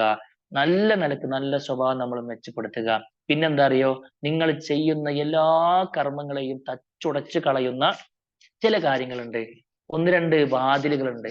നിങ്ങളുടെ എല്ലാ നന്മകളും നിങ്ങൾ ദിവസത്തിൽ ഇപ്പൊ ഈ പറഞ്ഞ ഷെഡ്യൂളുകളൊക്കെ പാലിച്ചാലും നിങ്ങൾ നരകത്തിൽ എത്തുന്ന ഒരു അപകടകാരിയായ ഒരു വാതിലിനെ കുറിച്ചുകൂടി പറഞ്ഞ് ഞാൻ എന്റെ സംസാരം അവസാനിപ്പിക്കുക. അതേതാണ് ഇപ്പൊ തന്നെ നിങ്ങൾക്ക് മനസ്സിലായിട്ടുണ്ടാവും. നരകത്തിൽ അധികവും കണ്ടത് സ്ത്രീകളെയാണെന്ന് റസൂൽ കരീം സ്വല്ലല്ലാഹു അലൈഹി വസല്ലമ. എന്തേ കാരണമെന്ന് ചോദിക്കുമ്പോൾ അവളുടെ നാവെടുത്ത പണിയാണ് എന്നതാണ്. മഹാഭൂരിഭാഗം വരുന്ന ആളുകളെ നാളെ പരലോകത്ത് നരകാവകാശിയാക്കുന്നത് ഇല്ല ഹസോഇദു അൽസിനതിഹിം, അവരുടെ നാവിന്റെ സമ്പാദ്യങ്ങളല്ലാതെ മറ്റൊന്നുമല്ല എന്ന് റസൂൽ കരീം സ്വല്ലല്ലാഹു അലൈഹി വസല്ലമ. അതുകൊണ്ട് പല ആളുകൾ ഒരു പക്ഷെ നിങ്ങളുടെ വീട്ടിലേക്ക് വന്നേക്കാം, അയൽപക്കത്തുള്ള ആളുകൾ വന്നേക്കാം, പിന്നെ ഇങ്ങനെ ഓരോന്ന് പറഞ്ഞ് ഗീബത്തും നമീമത്തും മറ്റേത് മറിച്ചതൊക്കെ ഇങ്ങനെ പറഞ്ഞ് അവരെ കുറിച്ച് വേണ്ട വൃത്തിയൊക്കെ പറഞ്ഞ് ഏഷണിയും പരദൂഷണവും ഒക്കെ ആയിക്കൊണ്ട് ഇങ്ങനെ പറഞ്ഞ് ഇങ്ങനെ ഒരു തലക്കം അങ്ങോട്ട് തുടങ്ങി രാവിലെ മുതൽ വൈകുന്നേരം വരെ ചെയ്തത് മുഴുവനും വൈകുന്നേരത്തൊരു കൂടിക്കാഴ്ച, ഒരു 10-15 ഒരു അരമണിക്കൂർ എല്ലാവരും പാടൊന്ന് കൂടിയപ്പോ ആ തിന്മയിൽ ഈ നന്മകളെല്ലാം ഒലിച്ചു പോകുന്നൊരു ഗതികേട് നിങ്ങൾക്കാർക്കും വരാതിരിക്കാൻ പ്രത്യേകം ശ്രദ്ധിക്കണമെന്നാണ് എൻ്റെ പ്രിയപ്പെട്ട സഹോദരിമാരോട് പറയുവാനുള്ളത്. അതുകൊണ്ട് ധാരാളമായി കൊണ്ട് നന്മകൾ ചെയ്യുക, പ്രത്യേക പ്ലാൻ ഉണ്ടാക്കുക, അള്ളാന്റെ ദീന് കേൾക്കാനുള്ള പ്രത്യേക ഷെഡ്യൂളുകൾ നിങ്ങൾ തന്നെ ഉണ്ടാക്കുക. നല്ല നല്ല ക്ലാസ്സുകൾ, തുടർച്ചയായ ക്ലാസ്സുകൾ നമുക്ക് കേൾക്കാൻ പറ്റും. യൂട്യൂബിലൊക്കെ ഒരുപാട് ക്ലാസ്സുകളുണ്ട്. അതൊക്കെ എഴുതി വെക്കുന്ന ഒരു സ്വഭാവം കൂടി നമ്മൾ ഉണ്ടാക്കുക. നല്ലൊരു ഡയറി ഒക്കെ കീപ്പ് ചെയ്ത് നല്ല നിലയ്ക്ക് വിഷയങ്ങളെ കുറിച്ചൊക്കെ കൃത്യമായ ഒരു അവബോധമൊക്കെ ഉണ്ടാക്കി അങ്ങനെ നമ്മൾ എൽമിയായിട്ട് അറിവിന്റെ മേഖല ഒന്നും കൂടി ഉയരാൻ വേണ്ടി നമ്മൾ പരിശ്രമിക്കുക. സ്വാഭാവികമായിട്ടും അതിന്റെ ഒരു ബർക്കത്ത് നമ്മുടെ ആയുസ്സിലുണ്ടാവും. മക്കളെ വളർത്തുന്നിടത്ത് നമുക്ക് നല്ല കാഴ്ചപ്പാട് കിട്ടും. എല്ലാത്തിന്റെയും അടിസ്ഥാനം അള്ളാഹിനെ കുറിച്ചുള്ള അറിവ് മാത്രമാണ് നമ്മൾ മനസ്സിലാക്കുക. നമ്മുടെ ജീവിതത്തിൽ സ്വസ്ഥത ഉണ്ടാവും, ജീവിതത്തിൽ സമാധാനം ഉണ്ടാവും. ഏത് പ്രതിസന്ധികളും തളരാതെ പതറാതെ മുന്നോട്ട് പോകാനുള്ള ഈമാനിക കരുത്ത് അള്ളാഹിനെ കുറിച്ചുള്ള അറിവ് നമുക്ക് എന്ത് പ്രശ്നങ്ങളുണ്ടെങ്കിലും വളരെ മനോഹരമായി കൊണ്ട് നിങ്ങൾ തന്നെ അതിനുള്ള പരിഹാരം കണ്ടിരിക്കും. നിങ്ങളുടെ കൈകളിൽ അതിനുള്ള അറിവുണ്ടെങ്കിൽ പദ്രുല സഹോദരി. അതുകൊണ്ട് ഏറ്റവും നന്നായി അറിവ് നേടാനുള്ള ഒരു സ്രോതസ് ദിവസവും നിങ്ങളുടെ ഭാഗത്ത് ഉണ്ടാകണമെന്നാണ് സൂചിപ്പിക്കുവാനുള്ളത്. അതേപോലെ തന്നെ ഒരു കാര്യം കൂടി പറയട്ടെ, നിങ്ങൾ മാത്രം പഠിക്കുകയല്ല. ഇന്നിപ്പോ ഈ ക്ലാസ് അൽഹംദുലില്ലാ 200 ചില്ലാനും സഹോദരിമാർ ഇത് കേൾക്കുന്നുണ്ട്. ഒരു ഡിവൈസിന്റെ ചുറ്റുഭാഗത്ത് പക്ഷെ 1-2 ആളുകൾ കേൾക്കുന്നുണ്ടാവും. റഹ്മാനായ റബ്ബ് സ്വീകരിക്കുമാറാകട്ടെ. ഇതൊരു ദഅവത്താണ്, ഇതൊരു ദഅവ സംരംഭമാണ്. ഇത് സംഘടിപ്പിച്ച ആളുകൾക്ക് മറ്റൊന്നും ദുനിയാവിൽ ഒരു നേട്ടം നമുക്ക് കിട്ടാലല്ലോ. അതുകൊണ്ട് ഇന്നത് സംഘടിപ്പിച്ച ആളുകൾക്ക് എത്ര കൂലി കിട്ടണോ റബ്ബ് സ്വീകരിക്കുമാറാകട്ടെ. അല്ലെ, നമുക്കൊക്കെ ഇൻഷാ അല്ലാഹ് ഇതുപോലത്തെ ദഅവ സംരംഭങ്ങളിൽ നമ്മൾ പങ്കാളികളാകണം. എന്തെങ്കിലുമൊക്കെ അതും ഇതൊക്കെ കൊണ്ട് സ്റ്റാറ്റസ് ഒക്കെ വെച്ചിട്ട് ആര് കാണാനാ സഹോദരിമാരെ? എന്ത് മെച്ചം നമുക്കുള്ളത്? നമ്മൾ ഉണ്ടാക്കിയത് മൊത്തം അങ്ങനെ കൊണ്ട് സ്റ്റാറ്റസിൽ കൊണ്ട് വെച്ചിട്ട് ബാക്കിയുള്ളവർക്ക് എനിക്ക് ഇത് കിട്ടിയില്ലല്ലോ എന്ന് വിചാരിച്ചിട്ട് ടെൻഷൻ അടിക്കാന്നല്ലാതെ നമ്മൾ നല്ല നല്ല കാര്യങ്ങൾ അള്ളാന്റെ ദീന് മറ്റുള്ളവർക്ക് നമ്മൾ ഇട്ടുകൊടുത്ത ലിങ്കിൽ ഒന്ന് ക്ലിക്ക് ചെയ്യുക വഴി അവന്റെ ജീവിതത്തിൽ ഒരു പക്ഷെ വലിയ പ്രശ്നങ്ങൾക്കുള്ള പരിഹാരമായി കാണാവുന്ന മറ്റൊരു സംഗതിയിലേക്ക് എത്തുന്ന നല്ല നല്ല കാര്യം നമുക്ക് ഷെയർ ചെയ്യാം. 1 മിനിറ്റ് ടോക്കുകൾ വരാറുണ്ട്, വഴിവിളക്കുകൾ വരാറുണ്ട്, നേർവഴി പോലെയുള്ള ഹ്രസ്വ സംഭാഷണങ്ങൾ വരാറുണ്ട്. നമ്മുടെ വാട്സപ്പിലേക്കൊക്കെ വരും നല്ല നല്ല മെസ്സേജുകൾ, ആളുകൾക്ക് ഉപകാരപ്രദമായ കാര്യങ്ങൾ പരമാവധി നമ്മൾ ഷെയർ ചെയ്യുക. ആളുകളെ ഭയപ്പെടുന്നതോ ആളുകളുടെ സ്വസ്ഥത നഷ്ടപ്പെടുത്തുന്നതായ ഭീതിജനകമായ ഒന്നും നമ്മളാൽ ഷെയർ ചെയ്യപ്പെടാതിരിക്കുക. ഇങ്ങനെ ഒരു അടുക്കും ചിട്ടയുമുള്ള ഒരു ദിവസം കെട്ടിപ്പടുത്ത് രാത്രി ഇങ്ങനെ രാത്രി ഇങ്ങനെ കിടക്കപ്പായയിലേക്ക് പോയി കിടക്കാതിരിക്കുന്ന സമയത്ത് പിന്നെ വുളു എടുത്ത് നമ്മൾ ചെല്ലുന്നു, പ്രാർത്ഥനകൾ നമ്മൾ നിർവഹിക്കുന്നു. സുബ്ഹാനല്ലാഹ് 33, അൽഹംദുലില്ലാഹ് 33, അല്ലാഹു അക്ബർ 34, ശേഷം സൂറത്തുൽ ഇഖ്ലാസും ഫലക്കും നാസും ഒക്കെ ഓതുകയും പിന്നീട് ഊതുകയും ശരീരത്തിൽ തടവുകയും ചെയ്ത് ആയത്തുൽ കുർസി ആമന റസൂലും ഒക്കെ ചൊല്ലി പ്രാർത്ഥിച്ച് നമുക്ക് കിടക്കാൻ കഴിഞ്ഞാൽ ആ കിടത്തത്തിൽ നമ്മൾ അങ്ങോട്ട് റബ്ബിലേക്ക് എന്നേക്കുമായുള്ള ഉറക്കത്തിലേക്ക് നമ്മൾ വഴിമാറി പോയി കഴിഞ്ഞാലും ഇൻഷാ അള്ളാഹ് അത് സ്വർഗം കണ്ടുള്ളൊരു മരണം ആയിരിക്കും. അള്ളാഹു സുബ്ഹാനഹു വ തആല പറഞ്ഞതുപോലെ ഇത്രയുമെങ്കിലൊക്കെ നമ്മൾ ചെയ്തെങ്കിലേ ഇൻഷാ അള്ളാഹ് എന്തെങ്കിലുമൊക്കെ പരലോകത്ത് കൊണ്ടുപോകുന്നൊക്കെ ഉണ്ടാകുള്ളൂ. അതുകൊണ്ട് ഓരോ ദിവസവും ഏറ്റവും മനോഹരമായി ഡിസൈൻ ചെയ്ത് പ്ലാൻ ചെയ്ത് മുന്നോട്ട് പോകാൻ നമ്മൾ പരിശ്രമിക്കുക. എന്തൊക്കെ വന്നാലും ഒരിക്കലും വീഴ്ച വരുത്താതെ നമ്മുടെ നിസ്കാരവും രാവിലെയുള്ള അദ്കാറ് വൈകുന്നേരമുള്ള ദിക്റുകൾ ഒന്നും ഒരു കുറവും വരുത്താതെ പരമാവധി കൊണ്ട് നടക്കാൻ നമ്മൾ പരിശ്രമിക്കുക. നല്ലത് മാത്രം പറയുക, നല്ലത് മാത്രം ചിന്തിക്കുക. അള്ളാഹ് വിലക്കിയ ഒന്നിലേക്കും നമ്മൾ പോകാതിരിക്കുക. നിരന്തരമായ ഇസ്തിഗ്ഫാറുകൾ നമ്മൾ പറഞ്ഞുകൊണ്ടേയിരിക്കുക. നിരന്തരമായി പ്രാർത്ഥിക്കുക. ഇൻഷാ അള്ളാഹ് ഇപ്പോൾ തന്നെ ഒന്ന് ഒരുങ്ങി തയ്യാറാവുക. ഒരു 5-6 ദിവസം കഴിഞ്ഞാൽ നമ്മുടെ മുമ്പിലേക്ക് വിശുദ്ധ റമദാൻ വരികയാണ്. ഏറ്റവും നന്നായി റാഹത്തായി അതിലേക്ക് പൊലിക്കണമെങ്കിൽ റമദാനിനെ കുറിച്ച് ഇപ്പോൾ കൂടുതൽ പഠിക്കാനുള്ള അവസരങ്ങളുണ്ട്. ക്ലാസ്സുകളും മറ്റുമൊക്കെ നമ്മൾ പ്രത്യേകം സെലക്ട് ചെയ്ത് കേട്ട് പഠിച്ചു ഒരുങ്ങി തയ്യാറായി മനസ്സും ശരീരവും എല്ലാം വൃത്തിയാക്കി ശിർക്കിൽ നിന്നും ഈഗോയിൽ നിന്നും പരസ്പരം പിണക്കങ്ങളിൽ നിന്നും എല്ലാം മനസ്സിനെ വിപുലീകരിച്ച് വിശാലമായ ഒരു മനസ്സ് എല്ലാവർക്കും പൊരുത്തപ്പെടിപ്പിച്ച് എല്ലാവർക്കും പുറത്തു കൊടുത്ത് എല്ലാവരെയും സ്നേഹിച്ച് എല്ലാവരും നന്മയിൽ സഹകരിച്ച് റാഹത്തായ ഒരു മനസ്സോടുകൂടി എല്ലാവരോടും നല്ല സ്വഭാവത്തിൽ വർത്തിച്ച് എല്ലാവർക്കും പ്രിയപ്പെട്ടവളായി മാറി നിങ്ങളൊന്ന് മരിച്ചു എന്ന് കേട്ടാൽ മനസ്സിന്റെ ഉള്ളിൽ ശരിക്ക് വെമ്പൽ കൊള്ളുന്ന, മനസ്സിന്റെ ഉള്ളിൽ അങ്ങേറ്റം ദുഃഖം അലതല്ലുന്ന ആ ദുഃഖത്തിലൂടെ ആത്മാർത്ഥമായി എന്ന് നിങ്ങൾക്ക് വേണ്ടി മയ്യത്ത് നിസ്കരിക്കാൻ വേണ്ടി വരുന്ന 1000 ആളുകൾ നിങ്ങൾ ഒരു നിമിഷം ഒരു 5 മിനിറ്റ് നിങ്ങളോട് സമയം ചെലവഴിച്ച ഏതൊരുത്തനെയും നിങ്ങളുടെ മയ്യത്തിന്റെ അടുത്ത് എത്തിക്കാൻ പറ്റുന്ന രൂപത്തിലേക്ക് ഏറ്റവും മനോഹരമായ സ്വഭാവത്തിന് ഉടമയായിക്കൊണ്ട് മാറാൻ നിങ്ങൾക്ക് കഴിയേണ്ടതുണ്ട്. റഹ്മാനായ റബ്ബ് ആ നിലക്ക് ഓരോ ദിവസത്തെയും ആ ദിവസങ്ങൾ അടങ്ങിയ ആഴ്ചകളും അടങ്ങിയ മാസങ്ങളും അടങ്ങിയ വർഷങ്ങളും അടങ്ങിയ നമ്മുടെ ആയുസ് എത്രയാണോ കണക്കാക്കിയത് അത്രയും ആയുരാരോഗ്യത്തോടു കൂടെ ആഫിയത്തോടു കൂടെ നമുക്ക് നീട്ടപ്പെട്ട ആയുസ് മുഴുവൻ നന്മയിൽ ഉപയോഗപ്പെടുത്തി മുന്നോട്ട് പോകാനുള്ള എല്ലാവിധ തൗഫീഖും റഹ്മാനായ റബ്ബ് നമുക്ക് എല്ലാവർക്കും നൽകി അനുഗ്രഹിക്കുമാറാകട്ടെ. ഇത് കൂടിയിരുത്തം റഹ്മാനായ റബ്ബ് നമ്മിൽ നിന്നും സ്വീകരിക്കുമാറാകട്ടെ. പറഞ്ഞതിലും കേട്ടതിലും ഉപരി ജീവിതത്തിൽ ഇതിന്റെ പ്രാവർത്തികമാക്കാനുള്ള തൗഫീഖ് റഹ്മാനായ റബ്ബ് നമുക്ക് നൽകി അനുഗ്രഹിക്കുമാറാകട്ടെ. അദഹു ഇൻദി വല്ലാഹു അലം ബിസ്സവാബ് വആഖിറു ദഅവാന അൽഹംദുലില്ലാഹി റബ്ബിൽ ആലമീൻ. അസ്സലാമു അലൈക്കും വറഹ്മത്തുള്ളാഹി വബറകാതുഹു.